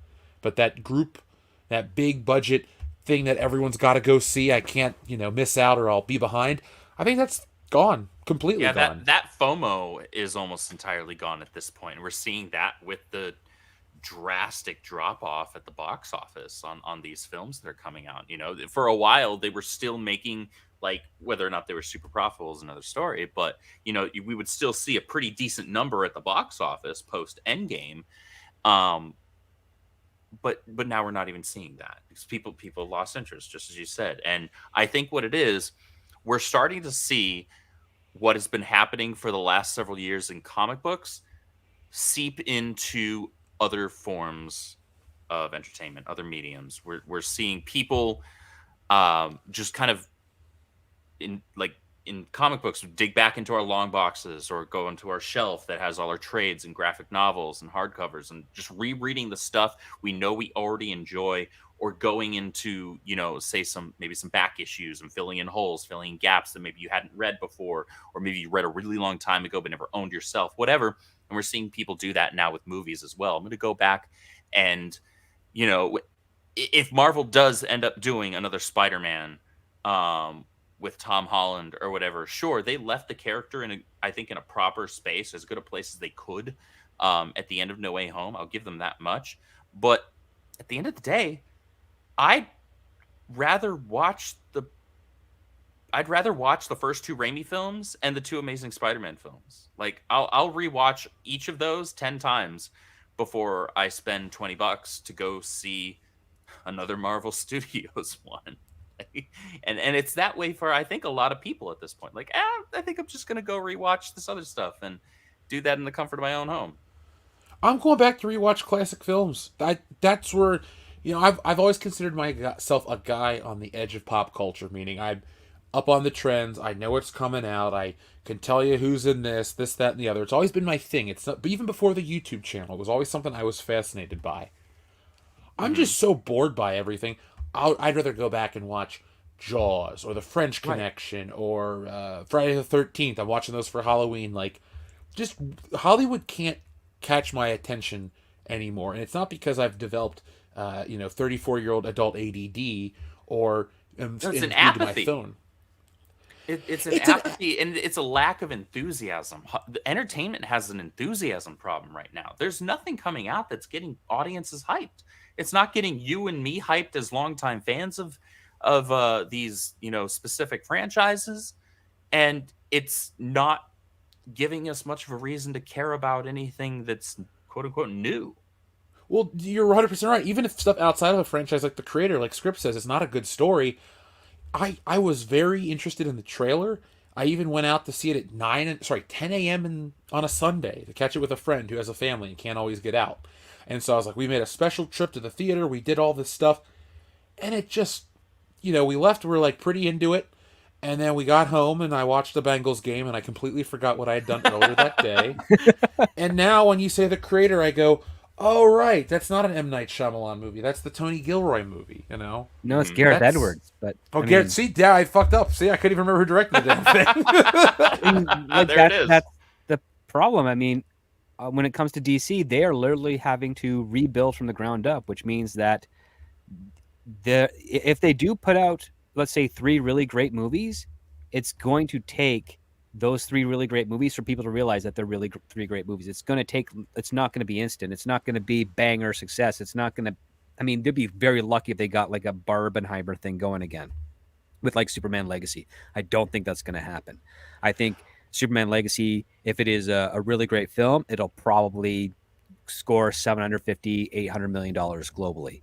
And that would be, a win from Warner Brothers' perspective because they know that they're basically starting on the ground floor again. When you go back to Iron Man, that didn't make a whole lot of money. It made decent money for the budget, and it definitely garnered a lot of critical acclaim and fan claim. And then its secondary markets on Blu-ray, DVD, and home video were huge.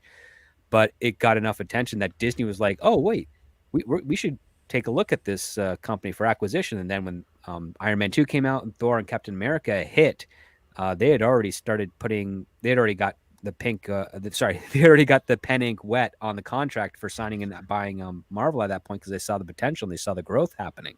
DC has a really difficult battle to try and do that because unfortunately their brand over the last decade has been abysmal.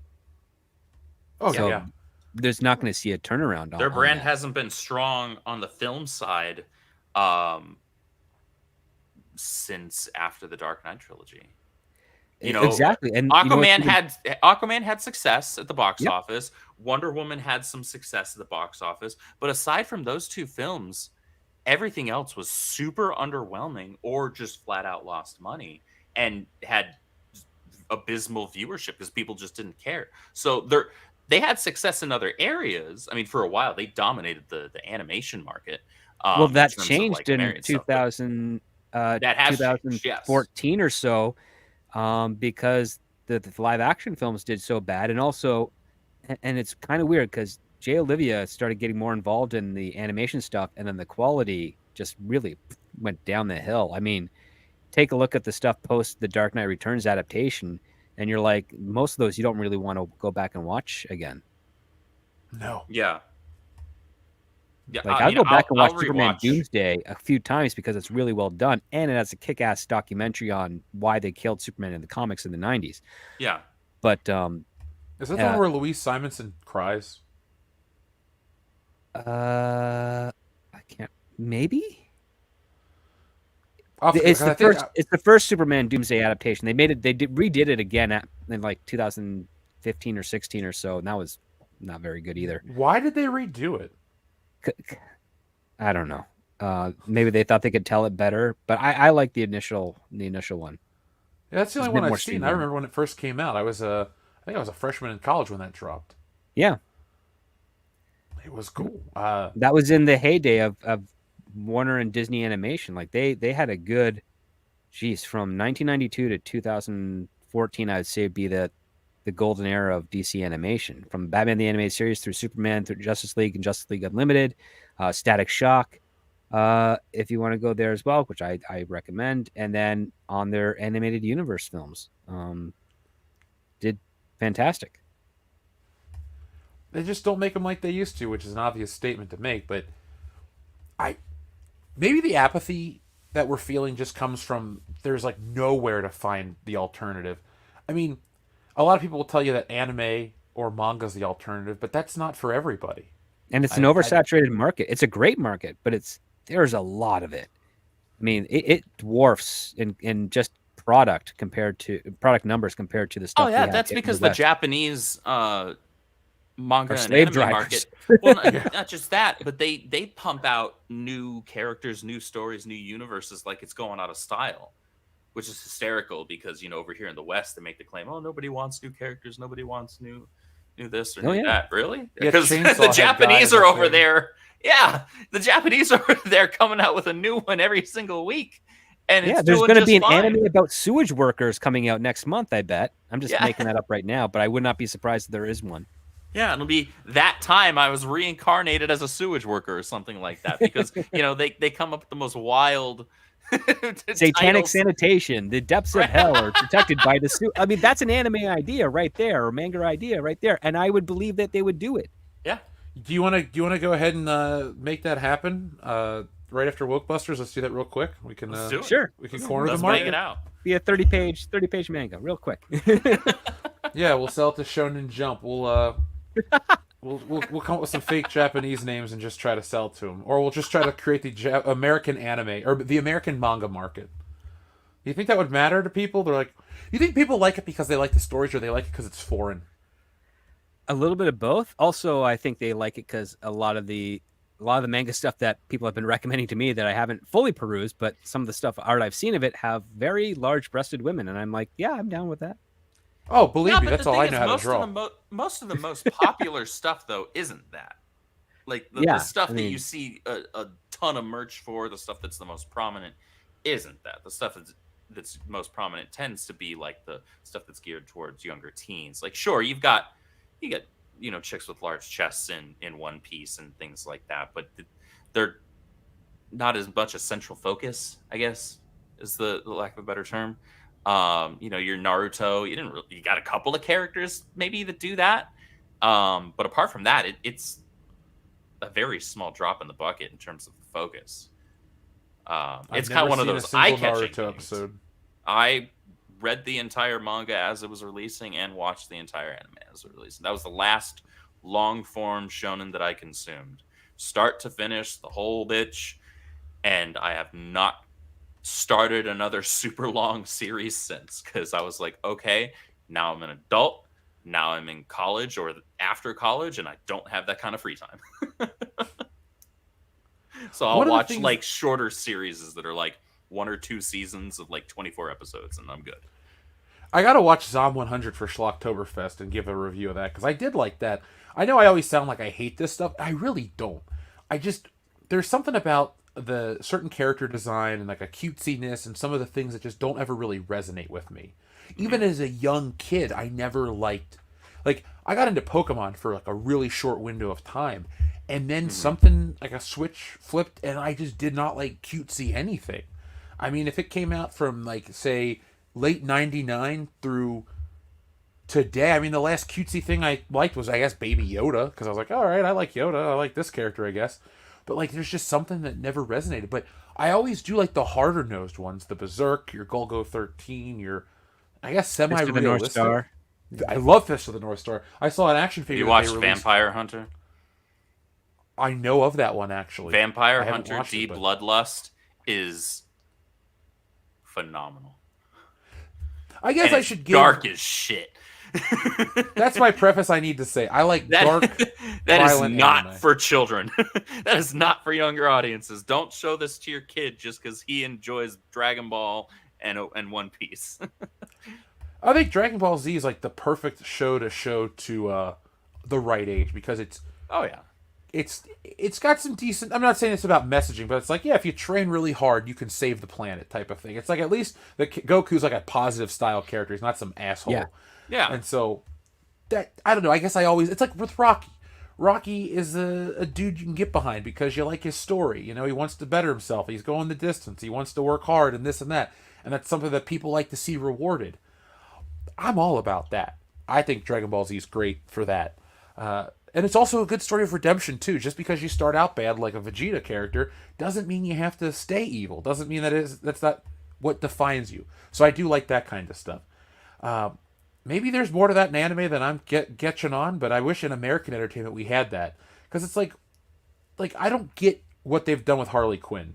I used to think Harley Quinn was interesting when she was this abused lover of the Joker and how she was always looking for his approval and the shit he would do to her and all that.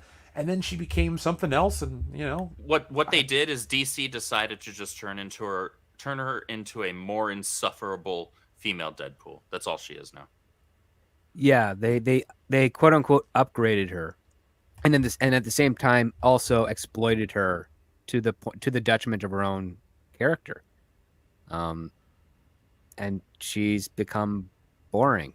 Yeah, in those she's absurd interpretations. for absurdist's sake, which is Yeah. like, I'm not even huge on that with Deadpool. I'm not a particularly big Deadpool fan. I enjoy the first Deadpool movie because Ryan Reynolds is funny as shit in it.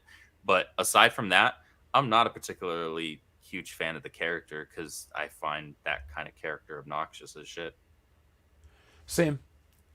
I'm sure Deadpool 3 will make some money, but not the heights that it made before, or not the amount it made in the past. And it's not. Is it going to be rated R? Did they say it's rated R? It is going to be rated Yeah. R, yes. Okay, cool. At least it's got that going for it. I mean, I personally think the R rating is kind of superfluous because if you can get away with a lot without needing the R rating. And most cases, especially for Deadpool, the R rating is mostly for language and nudity than it is violence. Because the way the MPAA is right now, they don't care what you do to a human being on screen, especially in a comedy. But when it comes to language and nudity, that's when they start getting, crazy. And the thing is, do you really need foul language and nudity in a Deadpool movie? No, you can have a lot of fun with him not being able to swear because of that, and you can make that a good running joke. Mm-hmm. And the frustration alone is great. And especially, let's say that he can't, that for whatever reason he's trapped and he can't communicate properly, so he ends up communicating in Morse code by swearing in beeps and dashes so that it gets blurted out. That's funny. I mean, that's a good joke to do. But no, the lazy type of stuff will say, yeah, R-rated, okay, tons of gore, tons of nudity, tons of violence, tons of bad language. Forget all the stuff that makes those things funny or useful to the story. Well, now that you say it like that. I mean, listen, James Bond doesn't have to be R-rated, but we love James Bond movies, and it gets really close. And it's got some great violence, and it's got a great allusion to, nudity and sex and all that type of stuff. And yet, it's, a worse PG-13 when that rating came in, but beforehand it was PG? Yeah, you can do License to Kill was the first PG-13 Bond film, and PG-13 had been around for 5 years. So it wasn't, Exactly. It can be done. I think I'm pretty okay with James Bond being over. For as much as I love 007, until, I don't know, he needs to go on a long hiatus until the people who make him have the nerve to actually make him. Same thing with I'm waiting for genre Martin Campbell to come back and revive the character for a third time. Do you think he can do it? Yes. I'd be here with a Henry Cavill 007, but I don't want frickin' Nolan doing it. I know that keeps getting passed around. That's I heard that was project. fake, yeah. No, I know that it's fake. It was like basically a fan poster. I was like, cool. I like seeing Henry in that, but I'm good on Nolan. No, Nolan's dream project is to do a Bond film. I don't think he's going to get it anytime soon, but I also say if he's going to do it, he can't write it. He cannot have any control over the script. Yeah. I'm sorry, Chris. You keep trying to pass yourself as a writer. You got some great ideas, but you don't put enough of the work in. Who do you think could write it? I don't know enough writers, so that's why I ask you. Trying to think. Good in that genre. Matthew Vaughn would be really good to write that. I had more fun with Kingsman than I did modern James Bond. Yeah. And the interesting thing is Matthew Vaughn, he also wrote X-Men First Class, so he actually has discipline. You can tell that when he wants to go extreme, he can, and if he wants to pull back, he can. I think he'd be a solid writer for that. Gosh, I put out a list of, someone asked me a great question. I put out a list of writers that I actually admire, but for the love of God, I can't remember them right now because I am a little sick. But let me quickly scroll through my Twitter, see here, because it's a good list. My gosh, a lot of people are active with my Twitter recently. That's crazy. Okay. So I keep vamping. That's not here. a bad thing. It's not a bad thing at all. Yeah.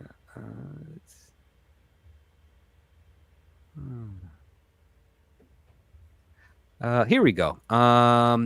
So Mike O'Malley, he's a TV writer, but he's also pretty good at drama. Jesse Armstrong, Ryan J. Condal, Scott Sullivan, Nick Santora, Hawk Ostleby, Mark Fergus, Stephen McFeely, Christopher Marcus. Those guys did some of the better Marvel films. They could also do a pretty good James Bond story. Those are some of the names I'd recommend that could probably tackle the character authentically. Mm-hmm. Do you think they'll have the producers will have the nerve to just ignore internet criticism of Bond and toxic masculinity? Well, they should, because before the internet, they did before, and it worked. I would like that. Believe me. I guess I don't want to sound so negative right now, but I don't believe the character should come back until maybe the Broccolis have been bought out.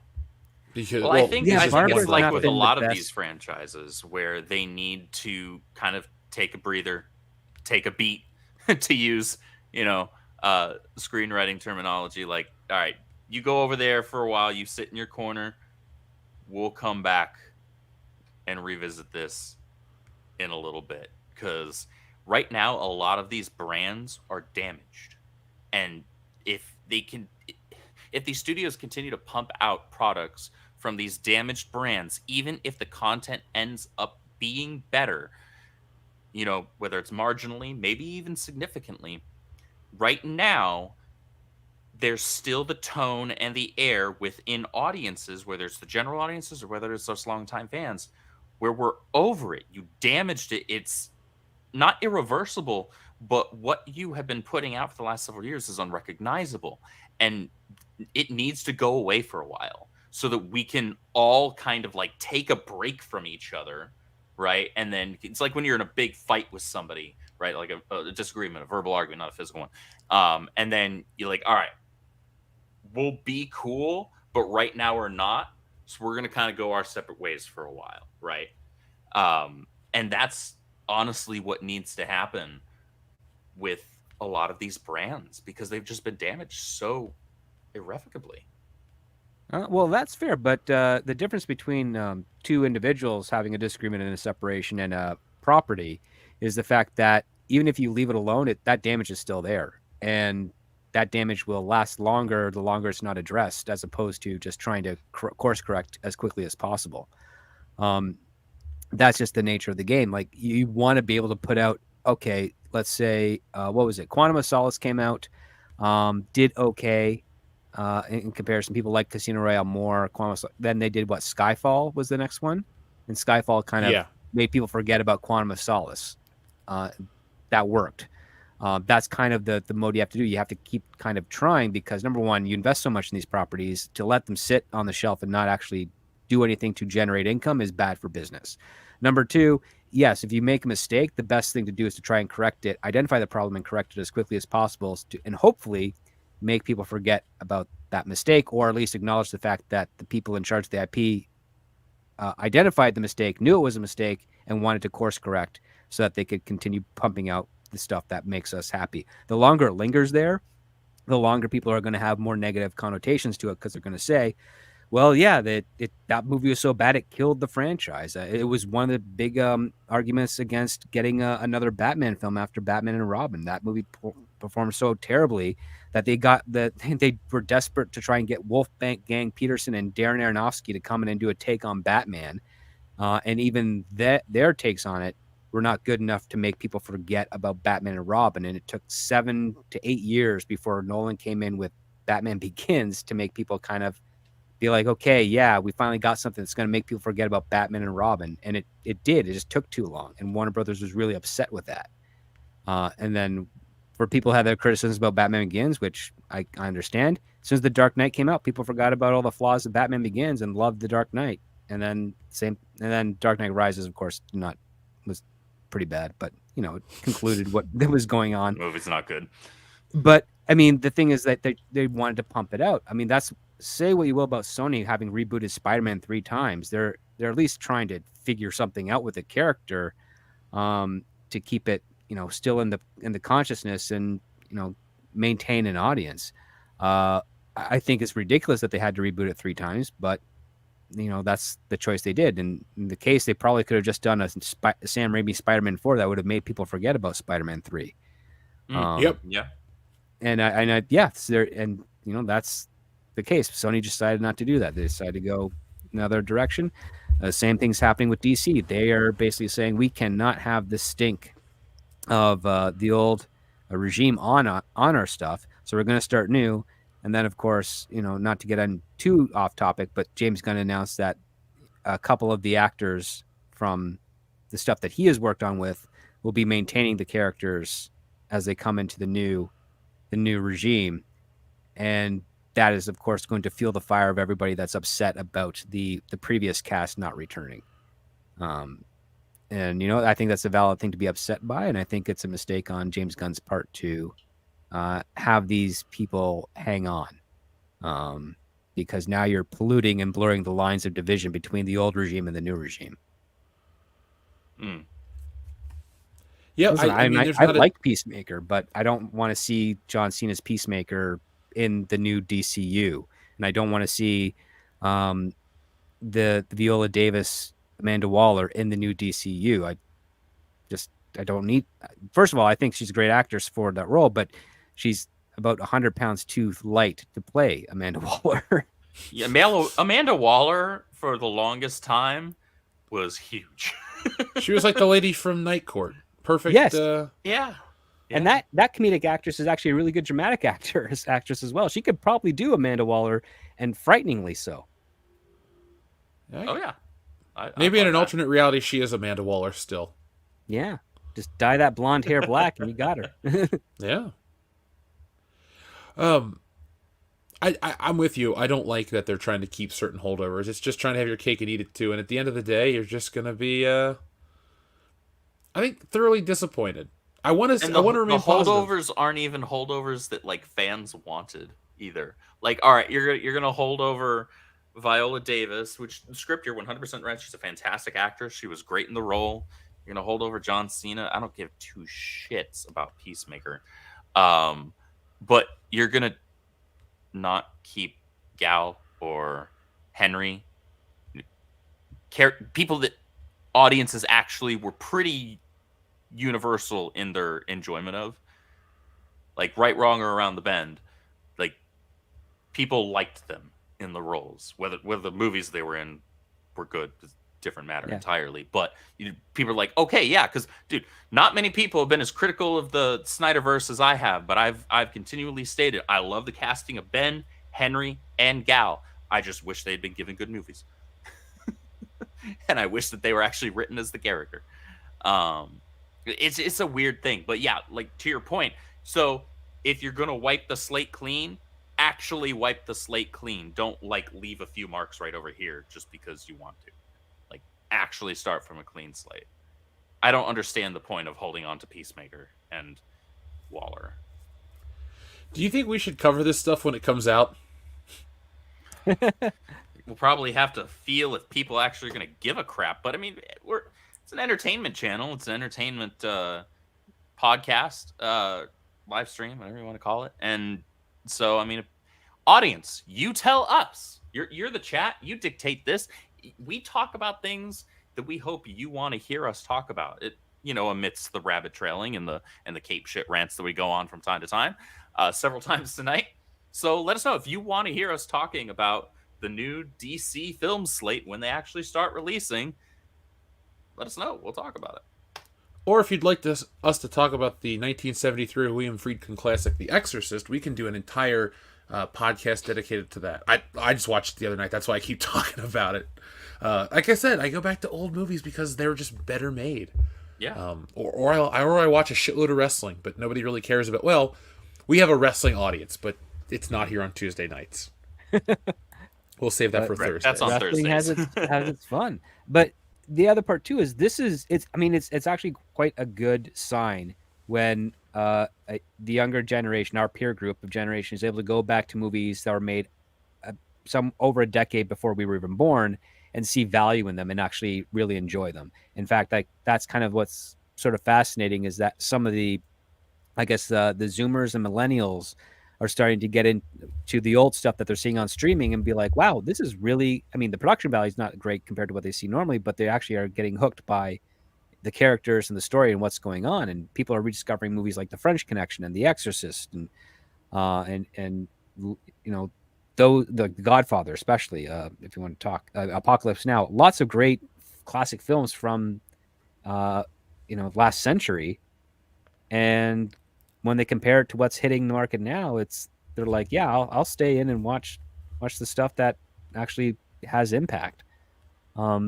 That's a sign that Hollywood needs to get their act together and go back to essentially formula. What is it of those movies that made people want to go see them, and why is it working on the younger generation that grew up with phones in their cribs? You're not allowed to bring up The Godfather, by the way. The Barbie movie said you're not allowed to use that as reference. Well, I mean, the Barbie movie is, the arbiter of all truth. So that's the only thing that makes any sense. Well, the next movie that's going to make $1 billion is the Taylor Swift movie. So like I said before, guys aren't the audience anymore. White women with money. That is the audience that everybody is chasing after right now. After Barbie and the Taylor Swift concert and the Taylor Swift movie, more people are watching fucking football because of that shit. That is, I don't know what it is. I guess guys are playing video games and don't give a shit anymore. But like that kind of mainstream entertainment, that's the audience that's buying it. So I guess, folks, what we need to do is, Andrew, we need to turn this into the Pumpkin Spice Hour here on WCBS. Oh my! Where each and every week we talk about what's really important. I would rather die. I'm good, actually. No, please, can we not? I wasn't gonna. Okay, thank God. Look, there's a part of me that's happy about the success of Barbie because it proves that if you market something to a target audience and you do it well enough, that target audience will show up. So you marketed that to women, for women, and a shit ton of women went and watched it. Cool. Now do that again. Apply that same logic to us, primarily male demographic, when it comes to all this geek shit. Can we do that now? Have you figured it out? I don't think they figured it out. I think it's too late, to be honest. Enough of the guys that would be into it, like even me. Well, we've all walked away, right? And I'll never go back like I used to go. Yeah, I can't see myself getting enthused like I used to be. Man, like those first 3 phases of Marvel, I was there for the midnight release of all of them. Oh, that I was not. I was there for the midnight release of some of them. I loved getting hyped about all of that. I loved being excited. I love being excited and enthusiastic about the things that I love. And that's geek stuff. It's DC. It's Marvel. It's Star Wars. It's all of these things. And they have very intentionally worked against me continuing that. They said, we don't need you. We don't want you. We're going to take this general audience over here, these normies. They outnumber you. Okay. That's cool. What do they buy outside of a movie ticket? Maybe a $10 pop vinyl. Nothing? Ah, okay. So they may outnumber us, but guess what? You would still make more money off of me. Well, is there anything else you guys want to talk about? I think we're going to close this one out a little early. I think we kind of packed it in short and sweet. All right. Well, let's check in with the audience. Our first member, TLJ Screwjob, says, guys, what are the worst pet peeves in media? Mine is long-lost sibling that totally existed despite never being mentioned before. DC Comics, actually, I just found out recently, did this with the original Flash from the Golden Age, Jay Garrick. He and his wife have never had children. They weren't, I don't remember if it was explicitly stated that they weren't able to have children or they just didn't end up doing it. And they wound up kind of treating Bart Allen, Barry Allen's son, grandson from the future, as kind of their surrogate son. They raised him quite a bit. And there was kind of beautiful storytelling in that. Well, just recently, within the last couple of months, all of a sudden, Jake Garrick had a long-lost daughter that came out of somebody's asshole because she wasn't ever even hinted at before, which is hysterical. And it messes up Flash lore because suddenly she becomes the first legacy Flash family member and removes that from Barry Allen, which is, even though I'm not as much of a Barry guy as I am a Wally guy, that pisses me off because the Flash and DC Comics in general kicked off into new success because of Barry Allen being basically the launching pad for the Silver Age of DC Comics. So yeah, that was messed up. I don't like that trope either. That's what I was getting at. What about you, Script? Yeah, I think it's a terrible trope. It doesn't. It rarely ever works, and it really just factors into the why now. Like, I mean, it's one you can take it into the sense of, say, for instance, Spock, who's had it done to him twice, once in Final Frontier and another time in Star Trek Discovery. It's not the same as, say, how they do it in Cheers, where Norm has his wife, and we always hear about her, but we never see her. I mean, that's different because you're actually bringing it up. It's better to sort of bring up a character and not necessarily show them and then have that reveal later on, as opposed to just pulling it out of nowhere, because you're changing a dynamic to a character that has already built its audience and familiarity with and a relationship with that audience. It's asinine. One trope that I hate is just the downtrodden, beat-up hero that we have to, like, deconstruct. Because that's a trope that comes around with all legacy sequels and stuff like that. And I just don't care. I don't want to watch these former heroes that we all enjoy just being so depressed. Oh, I'm sad. This person left me. That person left me. Like, can we watch a story where a hero that's been around for a while doesn't have a shitty life? They're not Spider-Man. They're not supposed to be like that. You know? I was watching Retro Bleston's video on Indiana Jones, and the more he breaks it down, the more Part 5 really pisses me off. It's like, why did Indiana Jones give up everything, and why did his life fall apart, and this and that? And it's just, it was such a dumb movie. And character deconstruction is, I believe, a lazy writing tool for writers who know about maybe one thing about a given character, but nothing else, and so they just break the character down to that one thing. Because they don't actually know anything else about the character and they don't care to learn. Yeah, I do not enjoy that. Yeah, I think it's boring as hell. TLJ Screwjob also says all woke media should get Bowflexed, if you know. Wow. Do you know what that means, guys?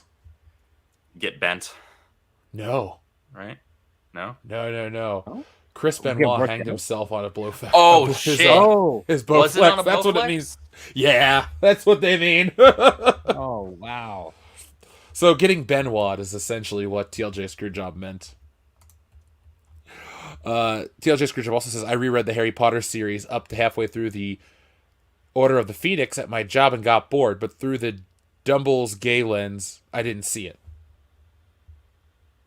Yeah, I mean, I don't personally see it either. However, if I really put myself in that not frame of mind, but like try really hard to look through that lens, I can kind of see it. I don't see it as strongly as I see the alternative personally. Well, if I knew more about Harry Potter, TLJ Screwjob, I'd give you a better answer. I'm sorry, friend. So Georgian, thank you for your generous super chat. So Georgian says, I can't believe Elon Musk has a ridiculous wealth and Amber Heard has had Hollywood connections and got a Mercy from Overwatch cosplay that's not even Spirit Halloween would carry in the clearance bin. I have not seen that Mercy from Overwatch cosplay. If you want to send me a picture, I'd love to check it out. But I guess Elon Musk just likes pretty things that are crazy because Amber Heard is pretty. She's just also a nut bar. So... yeah, a nut bar is one way to put it, yeah. Well, he's her payday, so he's also another type of nut bar. That's fair enough. Are you guys excited for Halloween? Or is it Halloween not a holiday you guys celebrate? I don't I'm not super sociable to begin with. I'm an introvert. I don't go out to parties often. I like going out with friends, but I'm not like the big party attendee person.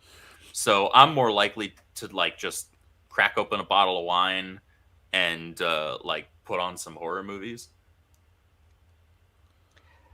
Yeah, I mean, I work in entertainment, so I'm around people that dress up all the time, so it's kind of normal for me. Normal for me. I haven't actually dressed up for Halloween in since I think a few years after my Avatar, because this is a trace of me dressed as McCoy for Halloween. So yeah, it's been a long time. I've never dressed up for Halloween. I mean, I like seeing people dress up, and I like handing out candy to the kids, and that's fine. I'll get out of that. Maybe one day when I have kids, I'll probably get excited for Halloween again because I'll be able to dress them up as weird things. Yeah, there you go. Enjoy it vicariously via the enjoyment that they're having. Yeah. That makes sense to me. What are the fuzzy creatures from Star Trek called? I forgot their names. Tribbles? The Tribbles? Yeah, you can dress them as Tribbles. Yeah. Thank you, Sejorjan, though. Up next, man, you can show whatever you want. Albatross says, Momoa isn't drunk on set. He's in character as Aqua Bro. See, that's my issue with his casting. Should have been Lobo. Never should have been. According to the article you sent, they said he might come back as Lobo. I mean, if they're gonna bring him back, that's the way to do it. He'll be almost unrecognizable with all of that white, face paint and everything, the red eyes and the fangs and all of that. So, dude, I'd be here for it. I would absolutely be here for it. I know I just said if you're going to wipe the slate clean, then wipe the slate clean. But he was literally born to be Lobo. So there's an exception to every rule. Pilgrim Media says, can this woke menace be reversed? I mean, yeah. Script, you've got thoughts on that. I mean, it's you've mentioned before, it's primarily Disney that's still the holdout on this. Yeah, I mean, it's already fading. Listen, it's never going to go away 100%, but it'll be few and far between. That's for sure. And I think that's a good thing. And listen, it might have its niche market for those who are of the woke ideology that actually want to spend money on something, but I doubt it's really going to last in any shape or form compared to what we have seen over the last 8 years. Yeah, absolutely. Yeah, I agree with how Script looks at it, how it's mainly a Disney thing. I'm sure people are going to be talking about it like it's going to be taking over everything. But people do care about money. So studios will stop. They have to if they want to survive. Yeah. Escape from Barbieland says, The Undertaker is back. Also, Marvel is facing accusations of being anti-Semitic because of a new villain in the recent Daredevil issue #1. Really? Have you guys heard about this one? It's news to me. I mean, I'll look into it more and see what's up, but I have not heard about this. If they want to solve that problem, just have Matt Murdock dairy a Jewish woman. There you go. It's known to happen. But here's the thing. Read that sentence. A new villain. He's a bad guy. He's supposed to be a piece of shit. Let me go back to that super chat a minute ago about tropes in entertainment. Sorry, I'm fired up. I fucking hate bad guys that aren't bad. Oh, they're just misunderstood. They're just having a bad day. They gotta have positive traits. No, they're pieces of shit. They're supposed to be the bad guys. You're supposed to watch the hero whoop their ass. You're supposed to hear the hero or see the hero become victorious over a bad guy. Am I pro anti-Semitism? Hell no. If you know anything about me, that'd be a ridiculous thing to say. But if it's it's a villain, I don't care if they're racist. I don't care if they're sexist. They're the They're bad supposed guy. to be bad.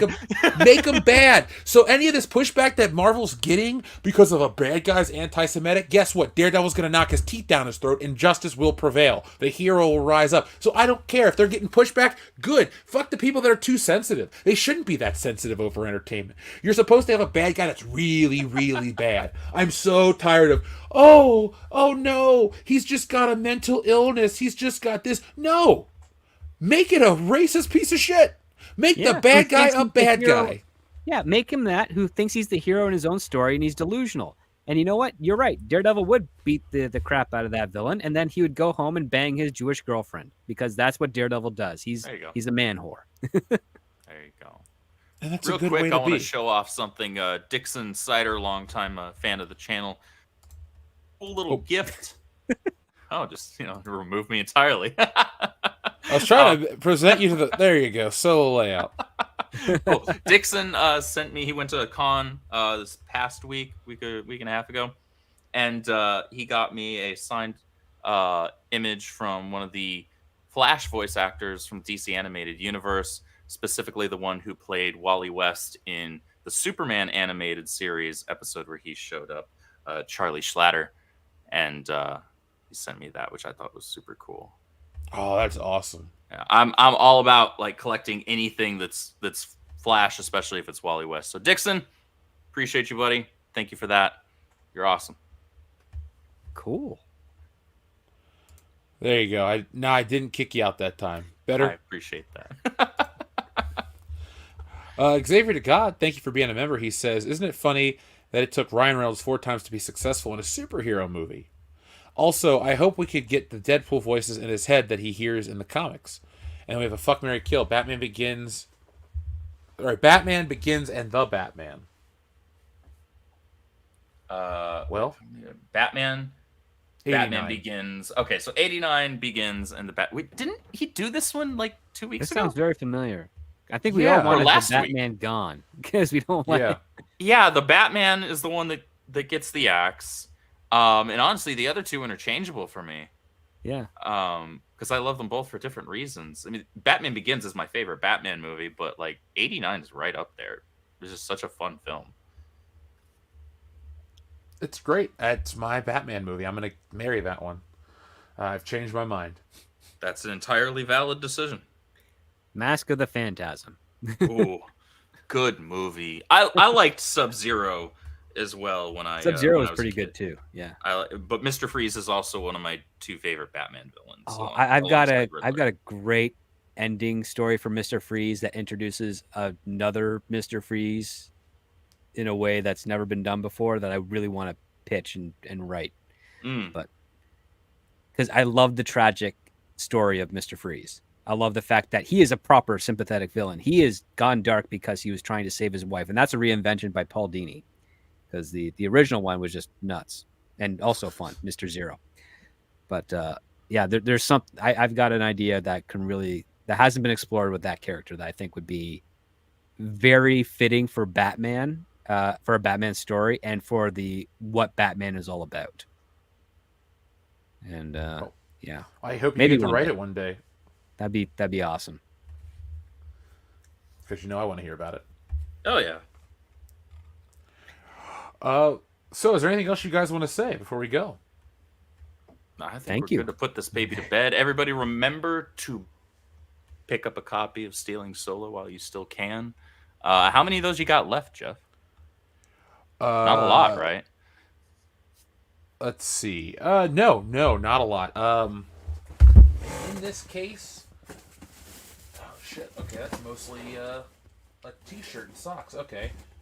I think this case probably has about 9 or 10 left, and then there might be another case. Shoot. Honestly, guys, get in where you fit in. Like I told Nick when we were hanging out in Florida, I'm like, yeah, man, I don't have to really, hype up Stealing Solo selling because it does every day. So get it before it's gone, and then it's, gonna be gone forever. But you have this opportunity right now, folks. So Wolf, thanks for reminding me. I completely forgot about to promote it. I've been so deep into Wokebusters, I'm just not in streaming mode today. I'm just like, I've been knocking out pages. People want this book. Cool. I'm gonna give it to him. Hell yeah. Dixon Cider says Stealing Soul is an absolute riot to read. Glad I bought it when I did. Well, thank you very much, Dixon Cider, for not only reading Stealing Soul, but being an awesome supporter of the channel and a friend of the channel. We appreciate you, man. And we still think your screen name is awesome. Let's see. We got a porn bot in the chat. YouTube is really fucking up, man. Whew. Good job. This platform is falling apart. Xavier to God, thank you very much. He says, what's Batman's number 1 rule? No killing, no guns. Depends on which writer is writing them. I mean, the answer would just be yes, but... The answer would just be yes. But there's been a lot of writers that are like, oh, if he's not actively killing the person, he doesn't have to save them.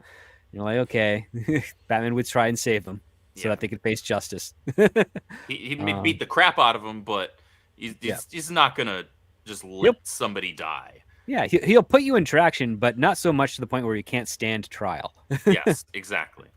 The guns thing, he doesn't like. Here's the thing: he's actually quite pro Second Amendment, but he doesn't like the abuse of it, and that's where his no guns thing comes into play.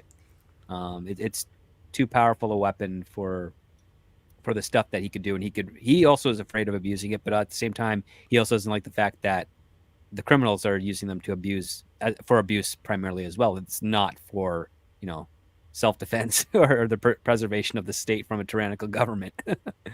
But yeah, that depending on the writer, it's one of the two or both. My number 1 Batman rule is no Robin. I just don't like Robin. I love Robin.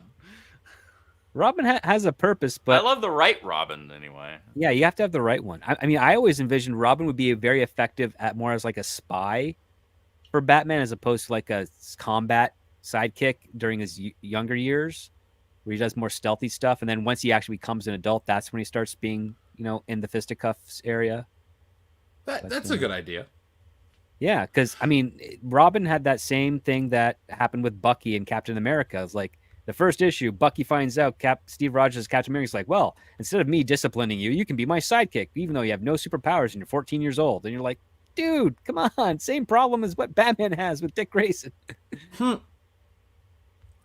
Yeah, even as a kid, I didn't really want to read about kid superheroes or kid sidekicks. Like, the Spider-Man I grew up with was married, and that was cool. Joe Quesada's an asshole. He's wrong. I liked married Spider-Man just fine. Yeah, yep. that was peak. That's peak one of the things I dig about Spider-Man is the fact that even though, for the most part, when it comes to his powers and levels of responsibility, he's kind of in a very slow, flat learning curve almost. But one of the things with regards to, say, the hero's journey is that the hero's journey is not necessarily an origin. It's just a pivotal point in their life that allows them to change and grow.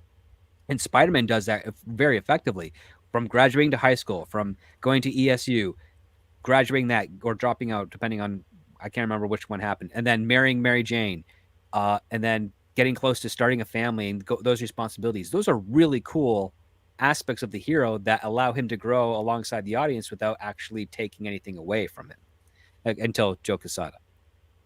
Yeah. Which is unfortunate because Joe Quesada is a fantastic artist. Just a crap storyteller. He should have had zero input on that storytelling. Well, I mean, he was the editor-in-chief of Marvel, so let's just go back in time and stop that from happening. Yeah. And then we're good to go. Exactly. Yep. That was a terrible, terrible concept. And the character has been in flux ever since in terms of character development.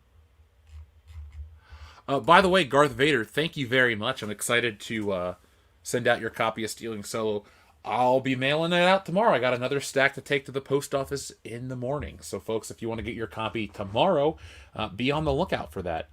I ship them out all the time, and they come in a nice, big, thick mailer, so you'll get your copy. I even board and bag them in the Golden Age-sized boards and bags, so you're Stealing Solos in a higher quality, nice bag as well. So, thank you to Garth Vader. Thank you to everyone who's bought a copy.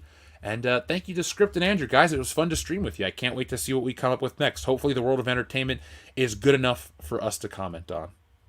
I'd like things to start getting good again, because I like shooting the shit about stuff that we enjoy. As much if not more as I like poking fun at the dumb crap. It's more fun to be geeks. And be fun. Yeah, I'm ready for some good stuff, man. I want to be able to say, hey, I saw a movie from the modern age and I really loved it. This year started out strong. I liked Super Mario. I liked John Wick. I loved Operation Fortune.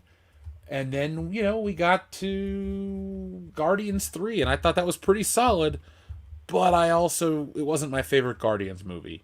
And so ever since then, it's just been kind of a downfall of Guardians, Indiana Jones sucked. Creator was kind of a disappointment. I've missed out. I've skipped a lot of movies this year. I've had the time, but not the desire. So Hollywood, if you want to make money, put out some good stuff. Stop ruining it for everybody else. Because when it's good, we'll all be here for it. So, folks, that's how we're going to get going. We'll be back next time with more. But in the meantime, be smart, be safe, be cool, but always be excellent to each other. Now, we need a goodbye button. Oh, yes. This one should be. Imagine if you gave a white supremacist 5 MEO DMT.